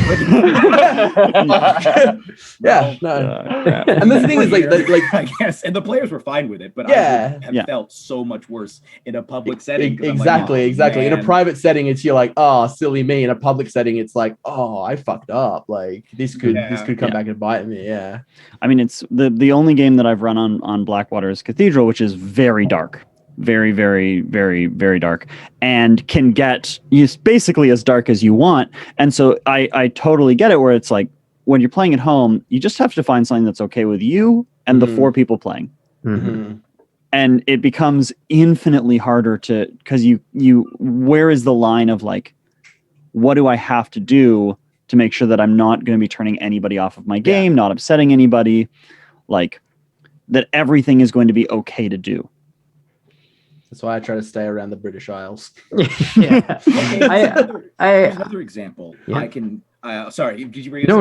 Go. Okay, I'll try and make this one quick. No. So in our game, in our Wagadu game, there's like a reference to. They go to like the top of a mountain that's kind of inspired by Mount Kilimanjaro. Yeah. And I wanted. There's like a reference to these people who used to live on the mountain, and it's a reference to something that I'd like to kind of develop down the line, which is in the Wagadu setting, they're drawing from a lot of different cultures in Africa and around the whole continent. But one of the groups of people that they never actually pulled from are, depending on which terminology you prefer, either the African pygmies or the Central African foragers. I feel like the phrase Central African forager is really non-specific, because I feel like they're not the only ones who live in Central Africa and forage. And foraged. I was like, oh, that could be really interesting. So I was looking up a lot of information about like their history and their culture. For instance, there's evidence that they used to live on Mount Kilimanjaro. But what I did not realize is the level of oppression that they as a people have faced throughout the 20th century is on a level that I truly did not fathom. Including, still current, many cases of like different groups of them being cannibalized. Now, if I were to introduce that into like the Wagadu setting, I feel in a home game, I would be like, you know what? I would like to include, not that I'm like, let's have some people get eaten, but it's more like, I think that it's worth looking at just how rough it can be for people when they're not considered human. Well, they're not considered people. But in like a public setting, I'm like, I don't know if having these people eating those people in a public game that's about the continent of Africa, that's already like a racist stereotype, where I feel like I can't include that, which is like, it's not like the end of the world. I can include a lot of other things about their culture, but that was one point where I had to like ease off the gas. Like, there's this kind of is a little tangential, but it's like my one episode Australia fact that I'm allotted. There was unfortunately in the like early 1700s, these people died out, but there was the Tasmanian Aboriginals who were kind of an offshoot. They were the like original, like way back, the original occupants of Australia. And then when the like Australian Aboriginals came like thousands of years ago, they kind of settled further south. You see the same thing in the Americas, like the further south people were, the earlier they crossed the land bridge. But they were like a pygmy people. They were really small. And the British explorers thought that Tasmania was occupied by giants because the Tasmanian Aboriginals were insane climbers. They could climb trees, and to throw off the British, they would carve notches in the trees that were too far apart because they didn't need the notches to climb. So they would basically climb up a tree, and as they went, they would carve like handholds that were like 4 feet apart. And so all the British were like, where the fuck are these giant people? Like, what, like, are we going to die here? And so like a lot of British didn't want to go to Tasmania because they were too scared. Actually, it might've been the Dutch, because I think the Tasmania for a long time was like a Dutch area. But whoever was like essentially trying to colonize this place were like, are we going to die? Like, at what point do we die here? Because they would find these trees and they'd find these climbing holds that were like impossibly separate. Sorry, it was just when you were talking, I was just like, it reminded me of it's a fun Australian fact. It's just a really cool cultural thing where they were just fucking with people. They were like super cool. Let's just fuck with people's heads, just carving notches. It's wild. I'll say, getting back to the how is it like DMing in the public domain, for me, it's because I haven't done a lot of it in terms of Blackwater. Coming up, we're going to see that change. I did like a 4-shot and then a 1-shot, and the experience just from that was it mirrored so closely my experience of playing in a public domain, which is just becoming like hyper aware of like everything. And I'm an actor as well, and so like it 100% changing to a performance. And as soon as it shifted, like this is public, this is a performance, it was like I'm used to acting is a job, but it's fun. And now I'm like, oh yes, D&D is now a job and it's fun. And now DMing is a job and it's fun. So like I had some notes that I was like, ooh, I don't love how I did this, and this in this 4-shot. So I just like started my own D&D thing off to the side that was not public, where I'm like, I want to work on these skills. And then we did the 1-shot, and it was really gratifying to be like, oh, those things that I've been working on, it went so much smoother. And it's so for me, the limited experience I've had is it really forces me to look at what I'm doing under a microscope. which forces me to realize where I feel like I'm lacking. For example, my globetrotting accents. And then like gives me the opportunity to fucking dial in on that. And like pacing was something that in the early episodes of this show, I was like, fuck pacing. How do we do it? How do we do it? And I think I circled back to it like 3 different episodes. And I cannot tell you how proud I was when our one shot just like ran exactly on time. And I was like, that is exactly how long I wanted that one shot to go. Yeah, it's a good feeling. I think. Oh, sorry, Matt, you go. I was going to say that is I think one of the other things that Sean, you sort of brought up is, and I don't actually know how well this translates to a podcast format, but when it's live, everything has to be timed. Like it doesn't have to be, but I know Tim tries to have it where we have like meaningful, important feeling endings are between 11 and 11:30, and in D&D also Tim does it amazingly. It's not just at the end, he does the mid-break cliffhangers as well. Like he does 2 cliffhangers every episode. Like it's fucking wild. But yeah, TV. Write a TV show live. But that's where I'm like, I find it so different because I'm so fine in a home game maybe not having the world's biggest cliffhanger or going an extra 20 minutes. Like both are sort of more okay. Whereas with the especially like with the one shots, it's like, okay, we got 4 things to get through. It has to be done tonight and we have to be done by 11. Let's go. I think that like what I've found in the public domain that I struggle with, because I think my greatest failing as a DM is like my ability to plan. Because I think that also leads to my greatest strength, which I'm just very good at being like, we're rolling with it, and this is what's happening. I think I'm a decent DM improviser, but I think I lean on that a lot. And so when I'm doing a one shot for the Blackwater, I'm like, I'm gonna make sure I plan shit, because I love world building. And I'll build a world and I'll be like, well, they're all the way over here. But what if I discuss like the like interpolitical like connectivity over here? And like my planning sessions just turn into world building sessions. I look and I'm like, I've not planned anything. And then so for doing it in the public domain, it's just like you're not allowed to do that. You need to plan, because if you don't, you're just gonna be panicking for 2 hours on the internet. Yeah. I found it definitely like that performance aspect has really like was more kind of keyed in, but I also do a lot of improv. That was like I've been doing improv for a very long time, so that aspect of like being able to kind of roll with it and look for those story hooks that like we can leave a break on that, and then like the end of it, and being comfortable just ending a session when it's like being okay to be like, that's the beat that we're going to end on. Yeah. And kind of within that window of time, and like that, and like I said, I really like TV. So like being really aware of like episode structure and like and narrative structure like that. It just, I found it's like, it just looking for opportunities that I can play into around what everyone's doing. Cause like, I try not to railroad. That's like the antithesis of what I like.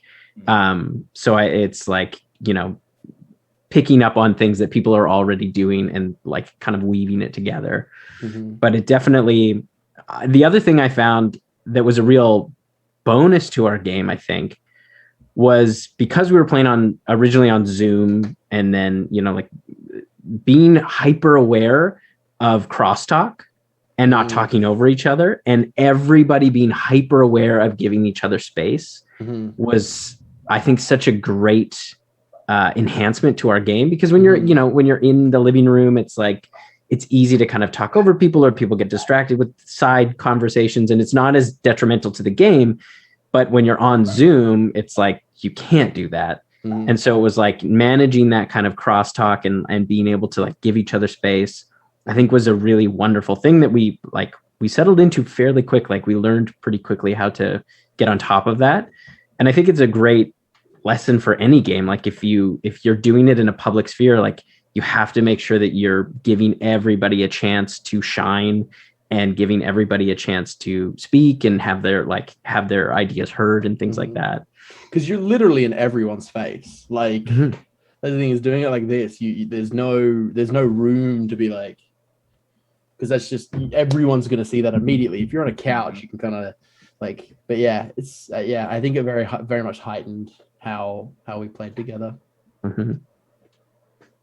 One of the things, no, Matt, please. I enjoy hearing you speak so much more than my own voice. I was actually just going to ask Jeremy, like, how does this sort of stuff relate to how you guys, the format with which you guys run your show? Is it sort of the same experience, or do you find that it differs? Show is easier for me because it's just a conversation. I think with a conversation, I'm not constantly having to make things up and pull things out.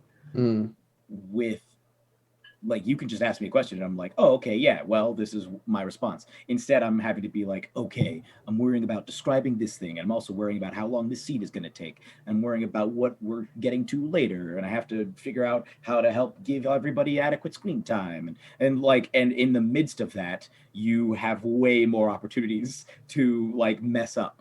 Where you accidentally say the wrong word, or you use an accent, and you're like, oh, yeah, and that's not working. Or, way more opportunities to step on people's toes. So I actually find it way more comfortable to be on the show. And I find actually playing much more comfortable. Playing is super easy for me in most cases. But it's the DMing up. Because if I'm a player, I can pretty much just control everything ahead of time. I can just plan out everything to do with just my character. Yeah. So I know what I think, how I talk, how I dress, and I just come in like that. But with DMing, there's so much more improv involved. Here's an example. There's a character that we created on our show that was like, I improvised them. And when I initially came up with them, they're a spirit, and they just sort of showed up.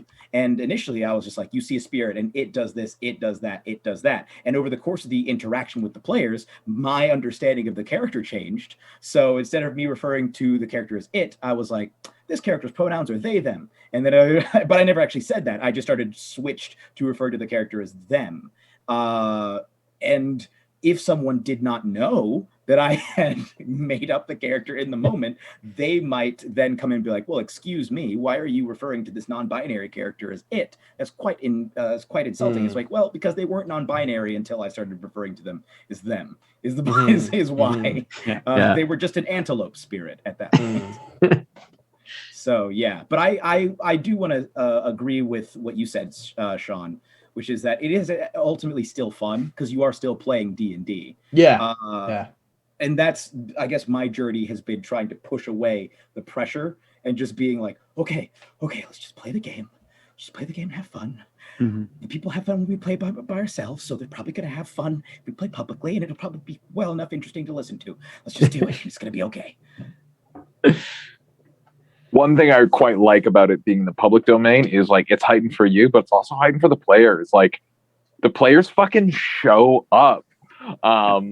And like you said, with especially on the Zoom, like you have to be fucking staring at this screen the whole time, because if I let my eyes drop to here, I'm actually looking at a sticky note of just my stupid notes that I have all the time. But even this is like just a different experience than this, where like right now I'm literally just looking at my own camera, but it feels connected. And like the players know that. And like, I really love that, like, I'm so excited. This next step, I'm taking over for DMing for a limited run, and I'm so excited because I've done all the session zeros with everyone, and we've got character art coming, and like it's just a level of commitment that I haven't experienced before with my home games, and I've loved my home games, but it really does feel like, all right, now it's like the elites getting together, like battle hardened, like pro players coming in to tell a story. And that is really exciting to me, which I guess sort of like I played a lot of like Canadian football. It's the same sport back in the day. I say that for the It's not the European same. audience members. Fucking 3 downs, 4 downs. Look, no one came to a Canadian football's DM way show better. to talk about the differences between American and Canadian ball. Importantly, one thing I've always loved just about that is how when you play football, it's such like everyone has their role and everyone shows up. There's very little loosey-goosey. And it's why I can't play touch ball where people are like, oh, just throw it around. I was like, no, so we all know what's what. But yes, I'm just getting excited. I love the public sphere because it demands more of me. It demands more of the players, and everyone rises to the challenge. And that is thrilling to play and be a part of. Mm-hmm. No, for I have sure.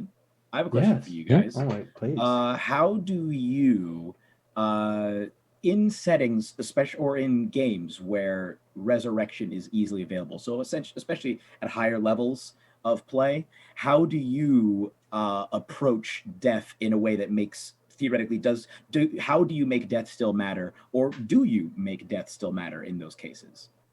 An outstanding question, Good as we question, play yeah. in a level 15 party with 2 clerics and a paladin. So many healers. One thing I will say that I have really appreciated about our party, is that, there was a time when we just like didn't have enough diamonds, and it was like, oh fuck, if 2 of us go down, only 1 of us is coming back, and that was its own kind of exciting. But now we're fucking loaded. We got the thing. Like, we're not really resource scarce, but every time someone goes down, even though mechanically it means we've lost 300 diamonds, each one of the players has that affect their character really beautifully. And so, at least at our table, Tim, you can speak for it yourself, but it certainly doesn't feel like there needs to be more of an incentive other than everyone taking it seriously and like honoring the fact that you died. Yeah, I mean, I really like Matt Mercer's resurrection, like around ritual resurrection. So we do that, although most of the time it's revivify in the moment, because the party never wants to leave anyone dead. Fair. But yeah, and like there is, and even we had a character die recently, and they were in a place that was very close to the next. They're in the Shadowfell. The player's soul started to get pulled towards essentially this like bank of mist that was sort of the crossing over point. And so I had the player who brought that character back. I had her roll essentially to convince that, like, to pull her spirit back to her body. And if she hadn't, the enemy that they were fighting was going to use that soul to destroy this artifact. So, kind of having situations where death does really matter. And you're right, Sean, like, I'm very thankful that all of our players take death really seriously. It's always like, if you die, even if you get brought back, it's kind of clear that you're not the same. Like, there is an impact. Yeah. Well, I've been it's yet to come up just because I haven't been playing a ton of D&D, but the latest campaign that I was running, I've kind of been tossing around the idea of like resurrection that isn't equivalent exchange. So when you bring a soul back, you don't necessarily bring the whole thing back. Like, if it raises the issue of like, if a person dies 20 times and they just keep getting resurrected, are they the same person? Like, or like every time you die, a little piece of you gets chipped away, surely. And so I like, mechanically speaking, I haven't really worked out, because again, that the party I'm working with is like level 3. So if they die, they're dead. Like at that point, like that's just their gonskis and that's done. But yeah, I'm kind of workshopping this concept of like resurrection is non-equivalent, because just like a little piece gets taken. Let me take that and run with it. Pitch it for me. One thing that I've always, and we even did a whole scene about this, Matt and my characters. One thing that I've always been dissatisfied about D&D is there's no mechanic for how you get scars. Like, it's magical healing, you get it back. But I'm like, I feel like anyone who has scars, like you have such a connection to your scars. And just D&D characters kind of don't really have them. And so I haven't play tested this necessarily, but I have always been drawn to the fact of like, yeah, like resurrection brings you back to life, but that type of magic isn't just your cure wounds magic. Like things don't stitch back together properly. And this is something we see with Callie. Once again, one of our players is like doing this herself, themselves is, you know, Callie, the character, has this scar right on their scalp where a mind flayer cracked into their head and sucked them out like a fucking, I don't know, juicy fruit or something. I don't know, like a Slurpee. But like that's just a scar that she. Pre-sun. Yeah. Starship Troopers, yeah. But I would like to take that. I want to take that a step further, because I mean, anytime you affect a character's look, the players like take note. And I mean, like, this is a conversation that you need to have with the players and whatnot, you know, if they're down, but like losing pieces of yourself. And maybe that has a mechanical thing, maybe it doesn't, but if it's just like, you've only got this many fingers on one hand. Yeah. I have a pitch for you, Sean. Yeah. In regards to Scar, this is a mechanic thing that I like to do. Is if the healing is done via long rest, it leaves a scar. If the healing is done via magic, it does not. Well, that's exactly what Matt and I said at the table. Right. Yeah. Yeah. And like that's all, but it becomes so like wishy-washy. Like, like it's like, oh my god, I did so much damage, like took damage, but if it's like you died because of this, you got stabbed in the chest, you got blowed up. This video game design that was Fable 3.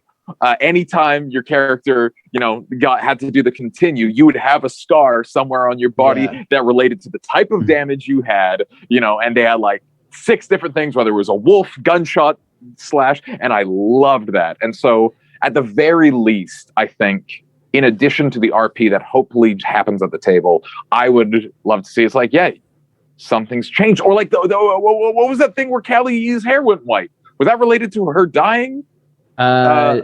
No, that was because she went into hell. She's an Azamar. And she went into hell, and essentially like being surrounded by, maybe it was because she died. No, it was. I'm getting a no. We're getting a no from the lore keeper.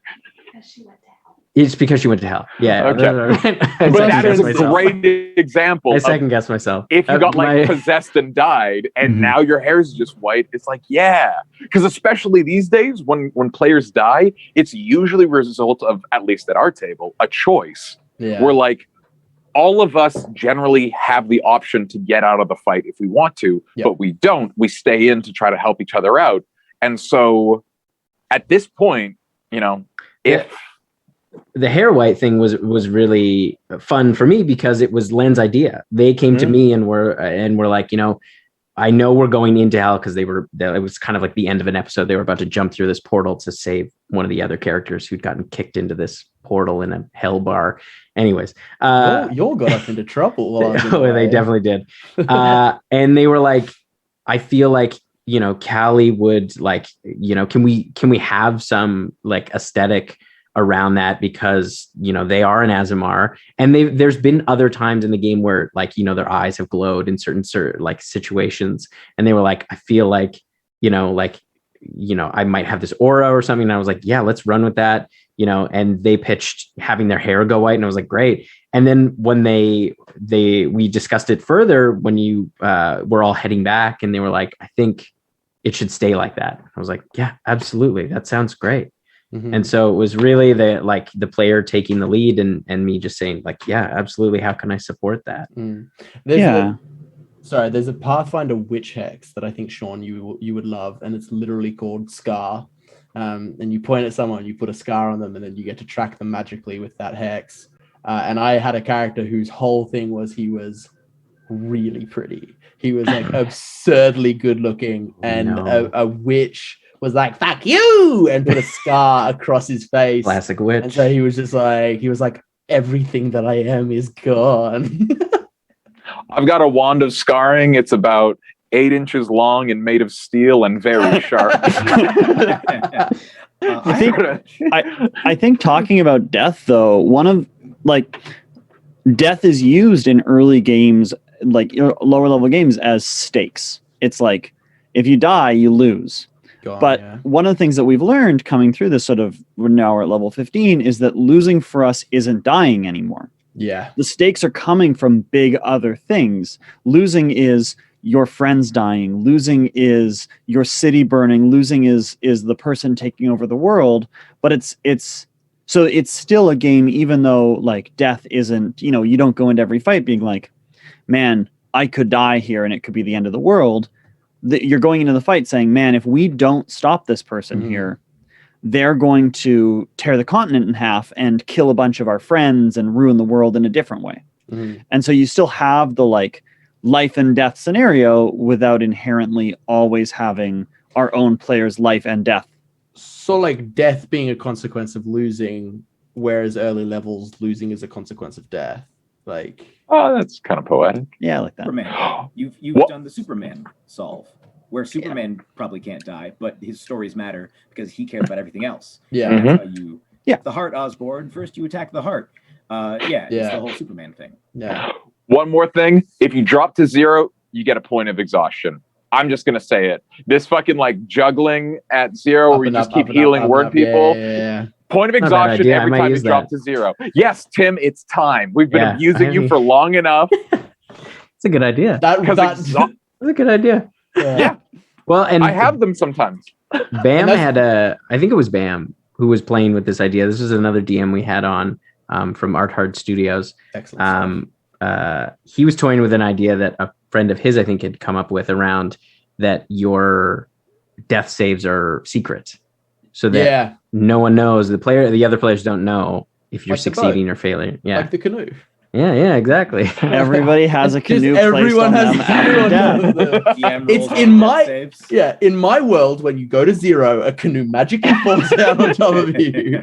That's it. What about you, Jeremy? How do you approach stuff in your games? I was gonna say I have a pitch. Ooh, yes, we love those.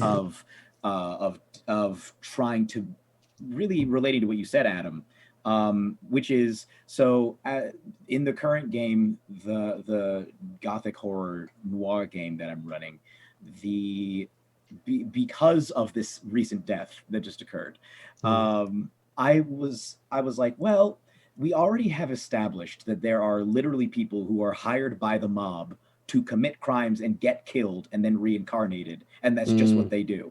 So it doesn't make sense for death to be like resurrection to get harder. Yeah.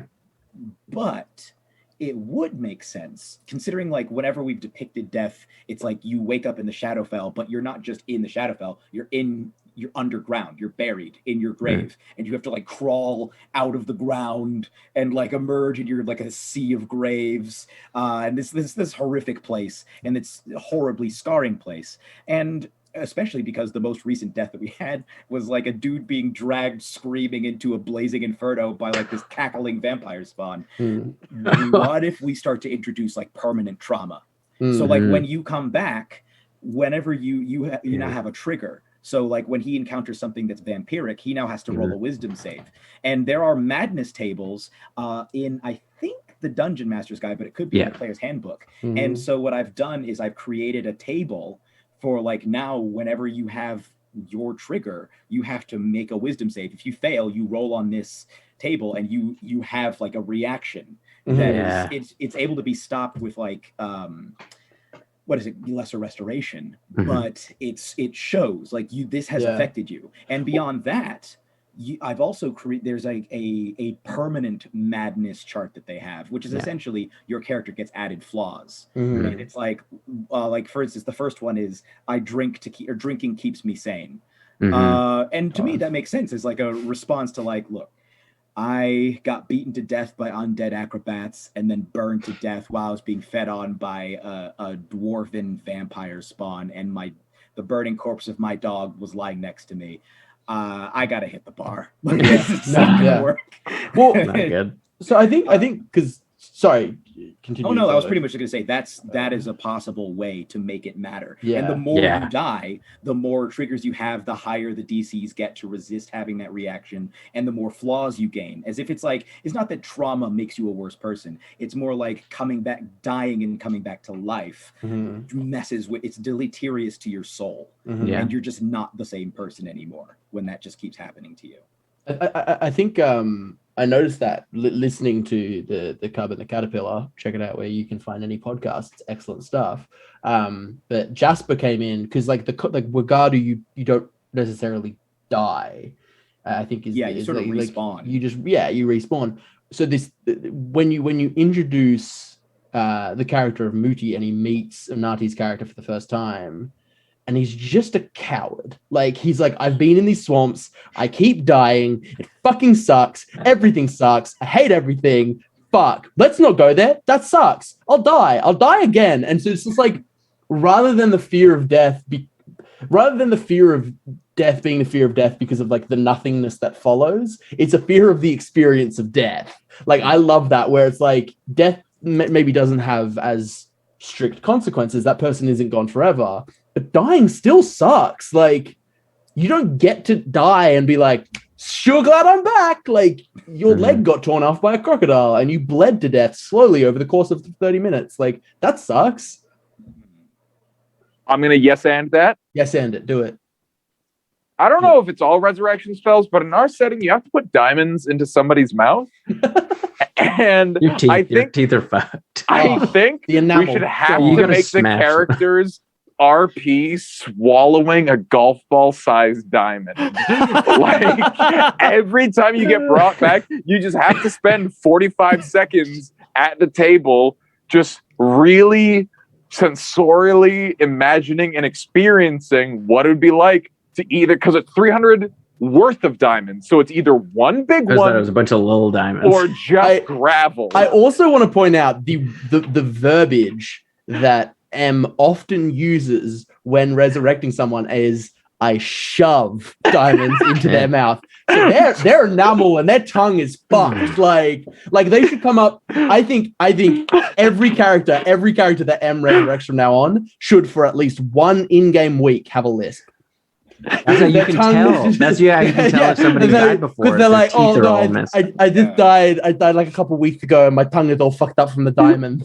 Like, I mean, soft palate is ruined. Just absolutely shredded. Diamonds worth 300 gold pieces, which the spell consumes. It specifically outlines consumption. So, So now it's the person consumes. Also, 300. The next day is rough. The diamonds are ruined. You can't use them again, but the next day you got to deal with that. Your perforated lower intestine. Yeah.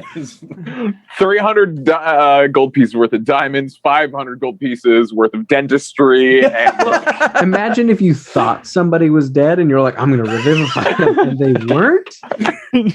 Shove a whole bunch of diamonds in. I mean, you'll have to get some more diamonds real quick. Yeah. I feel like that's like defibrillating someone who's sleeping. Just like the worst way to wake up. Being like, do any of you guys watch? Did any of you used to watch Dragon Ball Z Abridged? yeah. What you were saying about Muti talking about like the experience of death, it reminded me of two things. One, the fact that they constantly lampshade the way that Dragon Balls have essentially removed most of the penalty of dying. But secondly, there's a conversation in like episode 60, I think it's the very last episode of the show, in which Yamcha and Krillin are talking about what happens when you die, and they're like, everything just slows down. It's like, I don't even know, everything slows down in such a way, I don't even know if I'm still alive now or if I'm still dying. And he's like, yes, oh my God, thank you, somebody put it into words. And ever since I first heard that, I'm like, that's such a it's like crazy way of describing it, but that could be part of it. It's the spinning top in Inception. Does it fall over? Does it not? Yeah. We have to go deeper. I had a character who chose to die, so had the resources available, had Emma's character around, but he was 2,000 years. He'd been frozen for 2,000 years, and like everyone he knew and loved was dead. And so he went to Neppy and was like, "Hey, this next fight I think is going to be a bad one. If I go down, heal me. If I go down all the way, don't waste the diamonds." And so that was a weird kind of thing to go through, because like that was, and I ended up accidentally killing myself because I used a blood hunter ability that allowed me to do fire damage to an elemental that was immune to fire damage, and I literally died by 1 point. I went down by 1 hit point, and then the death rattle of the creature crushed him. And then I failed the last death save. And so it was like literally like the dice telling an insanely perfect story in that like everything lined up. And it was just like, it was kind of almost absurd that it was immediately after my conversation with, but like I had the feeling it was going to be a hard fight and some of us were going to go down. And in my head, I was worried that it was going to be like Torrin goes down and Callie goes down because they're the two frontliners, and Kokanee goes down. And they're like, "Oh, who do we choose?" And that conversation was like, "Let me make that easier for you. Don't choose me." But like, it was a conversation where he was like, "Just don't use the diamonds. That they're so much more useful on people who want to be here." He was also a person that, like you said, I drink to survive. He was a drunken monk because he just couldn't.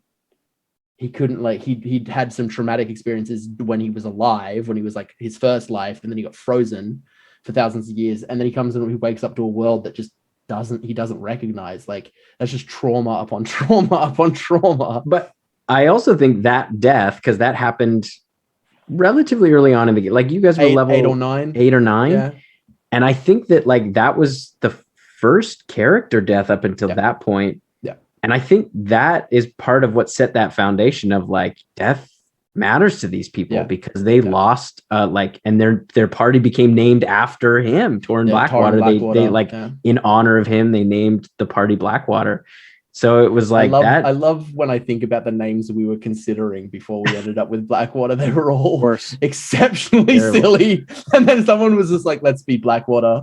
And then I cried. Yeah. And I mean that really set the tone of like, death sucks. Like, and I think that's part of the reason why that everyone takes death so seriously now. I got one. I've always loved the idea that like when you take the wish spell, you can cast it once. And I've even heard things where it's like you roll and there's a chance that you just like I am Iron Man yourself and die. I love that. I think it should be that. But like resurrection, greater resurrection, all the things. M has this wonderful little doodad that her character wears that when she drops to 0, she basically she becomes a shadow version who has all her health point back. So it's very powerful, but it recharges on a week. And so hear me out. What if resurrection and shit, unless you're a path to the zealot barbarian. Yeah. What if there's a cooldown on it? Because it's like, okay, fuck, we resurrected, but like now we can use the next one, but that's going to cost 1,000. Yeah. And it's like, well, we have to wait 10 days, and now we have to use the like big one. Because if your party is resurrecting, what initially got me thinking about this is like, I love parties where there are no healers. And so if someone dies, we have to haul them to some fucking temple and convince some people to like help us out, which inevitably becomes a quest in and of itself. We got to, work with this. But it's like, if it's not just I cast a spell, but there's extra tidbits, we're like, you have to like convince the god to do it, because only clerics can bring people back. Also, resurrection is the greatest spell ever. If you come back but you're not you anymore, I mean you're still mentally you, but now you're potentially reincarnation. What did I say? That was used in a campaign that I was running, and it was again the dice just telling such a poetic story. In that 2 characters went down, they didn't have any diamonds, they ran into the city to buy the like unguents and oils needed for reincarnation, and they reincarnated or they only had enough diamonds to bring. No, they reincarnated both people. They reincarnated both people, I believe. Yeah. And Emma's character, whose like home city had been taken over by Drow, and like really disliked Drow as this person who was like such a bad person in their life was a Drow, and so they had this like kind of that bad blood with Drow, had died, got reincarnated, and just boom, on the table they've come back as a Drow, and they were a half elf, and it was just such an excellent bit of like, oh fuck, dice telling the story. The bard also came back went from being a high elf to a golden dragonborn, which was fucking perfect. Like he was like, ooh, I shine now. Like, but yeah, just like Emma's character coming back as a drow and being like, that's like so much trauma to be like, am I everything I hate now? Like what do I do with this? How do I like move through this? Yeah. Were I to start my own campaign right now, I would just say all the spells are reincarnation. That's the only one. They're available at like third Mage level armor. and whatnot. Stone shade. Magic every missile. every spell you cast reincarnates you.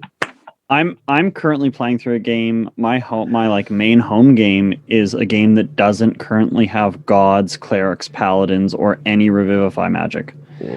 And it makes things a little different. Tell you that. Adam, I wanted to say in regards to the story that you were telling about M, part of I think what really makes it interesting as well is the language of the spell reincarnation is like the person has a choice of whether they're willing to accept this new body.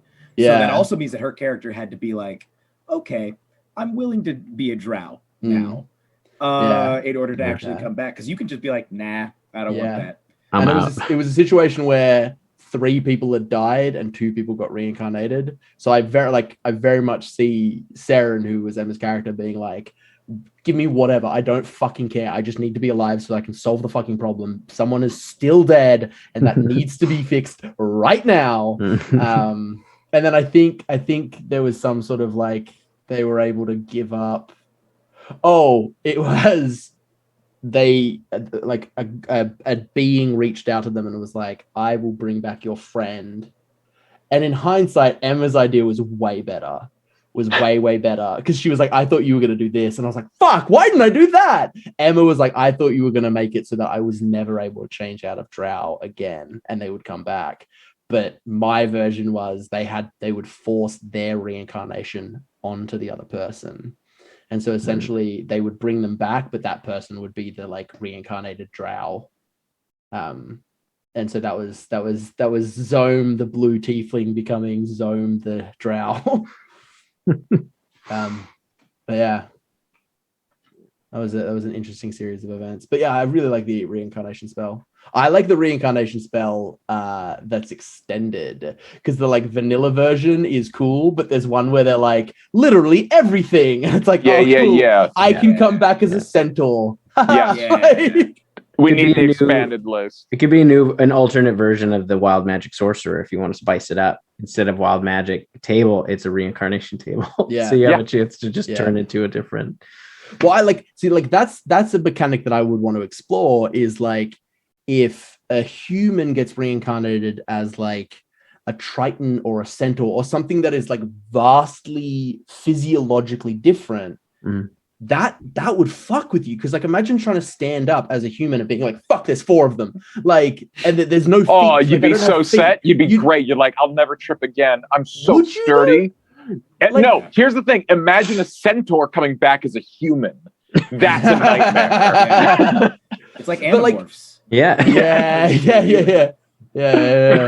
But then also like Triton, breathe underwater, breathe air as well. But like, would there be a moment where you like panic suffocate because you're like, I don't know how my like respiratory system works? Like, I feel like physiologically there would be hurdles to overcome.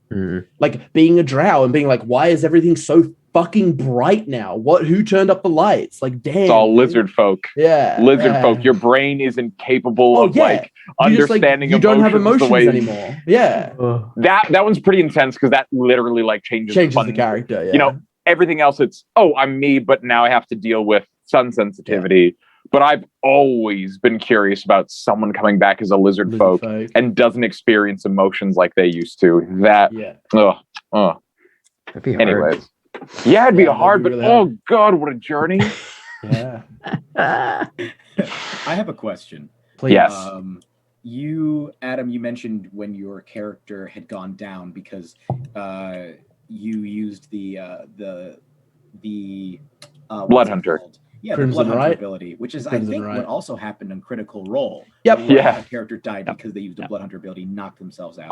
I used mine at the start of the fight. I didn't use mine recklessly, Oh. but it was just like it was that useless ability that I'd put on that did literally nothing for the fight. That was like the health difference. Yeah. Okay. So my question is, we recently on Three Black Halflings did an episode where we were talking about the Ranger, and then we talked about the different subclasses. Mhm. I feel like, as you were talking, it occurred to me, I feel like Blood Hunter would work very well as a Ranger subclass, were it to be integrated instead of being because I've always felt like that class was a little bit weird, weird mix in terms of the ability scores. I feel like it pretty easily fits under the Ranger umbrella. Yeah. And you could even include most of the features from the different subclasses because you already have stuff like the Totem Warrior Barbarian where you have all these different options at various levels. You could integrate Blood Hunter as a Ranger subclass. What do we think about that? I find that super interesting. I also want to speak to the fact that like had that moment played out now, Torrin wouldn't have died because the wording of the Crimson Right was it does your level in damage to yourself. That has been changed now to your level in Blood Hunter. So Torrin did 8 damage to himself and would have only done 2. Because he was multi-classing. He was a monk who had 2 levels of Blood Hunter. So he's still alive. And so canonically, he's still alive. He's Still doing alive, it now. hanging out in hell. Totally fine. There's a common joke where we joke about Torrin and his whole family being in hell. But I think, Blood, like in its name itself, Hunter, like Blood Hunter, I think would work really well. I think also, like looking at the subclass of Blood Hunter, it's you're not necessarily getting anything. I think maybe Order of the Mutant or Order of the Lycanthrope. The Order of the Lycanthrope is pretty cool. I've played with one of those, and they're interesting. But I think as far as like, your Ghost Hunters, I find kind of, or the Profane Soul, I think you could easily boil it down to like a specific type of Ranger who's just really fucking good at hunting like witches and like your like eldritch evils. Yeah, I agree. Kind of did that with Monster Slayer, but I like the idea of you having like actual like powers that you can. Yeah. Monster Slayer, that's the one where it's like, do you fight big things? Do you fight groups? Yeah, I love subclasses that have their own subclasses. Well, I can't remember. Is Monster Hunter and there's Monster Slayer and Hunter. Mm-hmm. Yes. And I always mix them up. It's the Monster Slayer is the one that, and then the Hunter is the one where it's like specific types of fighting. I always mix them up. It's basically just stuff that should have been in the base Ranger class. Yeah. It's Hunter that should just be in Ranger. Yeah. But I think that's a good path to take. I feel like we're coming down to the end. I feel like we've really talked. We had one, a good one of my very favorite things, and it's how we usually like to end. Yes. Is just I call it the DM soapbox. Just your opportunity to be like, I want the world. I wish everyone knew this one thing. I'm on my soapbox. Here's my one thing that I want people to know about anything RP, D&D, DM related. It can be simple as like, take notes, be kind. And it doesn't have to be one pithy thing. This is your soapbox. Say what you want to say that you wish the world knew. For DMs, I think this is something that gets said a lot, but I think it's important for DMs to keep in mind that you are playing along with other people. Mm-hmm. And your job is, you should be having fun, yes, but your job is also to facilitate fun for everyone else. Yep. That goes for everybody at the table, but the DM has the most individual power and therefore has the most individual ability to set the tone for everything. And it's an easy trap for a lot of DMs to fall into, where you have your story that you want to stick to, or your things that you want to have happen, or your party not doing something that you want them to do, whatever. I think the key to this is, the one hand, humility and keeping a perspective and saying, oh yes, I am a part of this, but I'm also like in service to them. And also talk to your players about what they might want.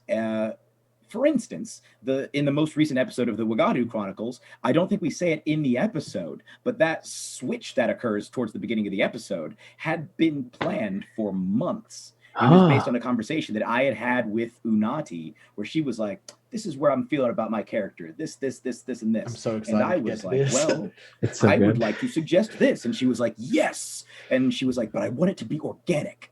And I was like, cool. And she's like, I don't know when it could happen. And I was like, neither do I. And It's fucking brilliant. It's brilliant, by the way. I didn't want to get I don't want to get into spoilers, but it is brilliant. Thank you very much. But yeah, that's to essentially that would be an example of me listening to her and trying to help facilitate what she wanted, and it ultimately making the whole game a lot more interesting, because it helps her play the character that she wants to play and helps us tell ultimately a more interesting story. In my opinion. So that is my tidbit, is to listen to your players and communicate respectfully with your players and try to serve them as much as possible. It's funny, listening to that bit, I was like, oh man, he's really putting her on the spot with like, do you want to make this change? I was like, that's a bold play. It really makes me feel better that was something you talked about. Yeah, I wouldn't have. It was so cool. That would have been so unfair. It's like, these two very important people being like, do you want to make this change? I'm like, there's no way she can say no to that. But what if she just doesn't want to play Paladin? Like, it's like the over dramatic marriage proposal. Yeah, like in public. Family is there. On the Jumbotron. Yeah, literally can't say no. Please. Yeah, this has been an absolute pleasure. Thank you everyone for joining us and listening along and watching along. Thank you for the 2 raids, we appreciate it. That's awesome. Thank you everyone for hanging out, and a huge thank you, Jeremy. Thank you so much for coming on and sharing your thoughts with us. It's been an absolute pleasure and absolute joy. Please, once again, we do it at the start, we do it at the end. Plug yourself, tell the folks where they can find you, because they should go find you. All right. Well, thank you so much for having me. This has been such a great time. I am 1/3 of the podcast Three Black Halflings. We're a D&D podcast. We talk about diversity and inclusion in D&D, as well as general nerddom, and we also give DM tips, player tips. We talk about all kinds of stuff. You can follow us on social media. We're at TB Halflings on pretty much every platform. You can find our podcast wherever pods are cast. And we also have a Patreon. If you like what you hear, feel free to hop over and support us. Oh, and I forgot, we also have an actual play show as part of our larger talk show called the Cub and The Caterpillar in the Wagadu setting, which fans of this show will be familiar with. Because it's an awesome setting. It's actually the official. Keep forgetting to start with this. It's the official podcast. Yeah, that's that's so cool. The official, awesome. The official podcast of Wagadu. That's awesome. Do you have a badge? Do you get a badge when you're that? Yeah. Do you get to wear a badge? Do you get to wear like a shirt that says "Fuck you"? I'm the official podcast of Wagadu. We got the chibis. I don't know if you guys have seen the little chibi figures that they made. They're not like actual figurines, but like the pictures of Muchi no Ginagama. Oh yeah. It's on the They helped so pay, good. They helped pay for those, That's and so actually cool. their artist who draws all the art for their book. Oh, that's actually amazing. went over and added a bunch So of cool good. stuff to them. Yeah, cool. That was one of the first things I noticed. I was like, "Fuck, this is cool!" Like, I get a real sense of the characters. Yeah. So yeah, thank you very much for coming on. This has been Behind the Screen. I don't think, have we figured out how we sign off behind the screen, or we just kind of stare blankly into the void and hope that people know that we're done. Eventually, Cody will roll a clip. You just wait Eventually, till Cody they will all roll leave. the clip. Yeah, we're just gonna stare awkwardly until it's like the party where you're like, "Leave my house. It's time. Bye bye. Time to go. It's time. Go. You've go all home. overstayed your welcome.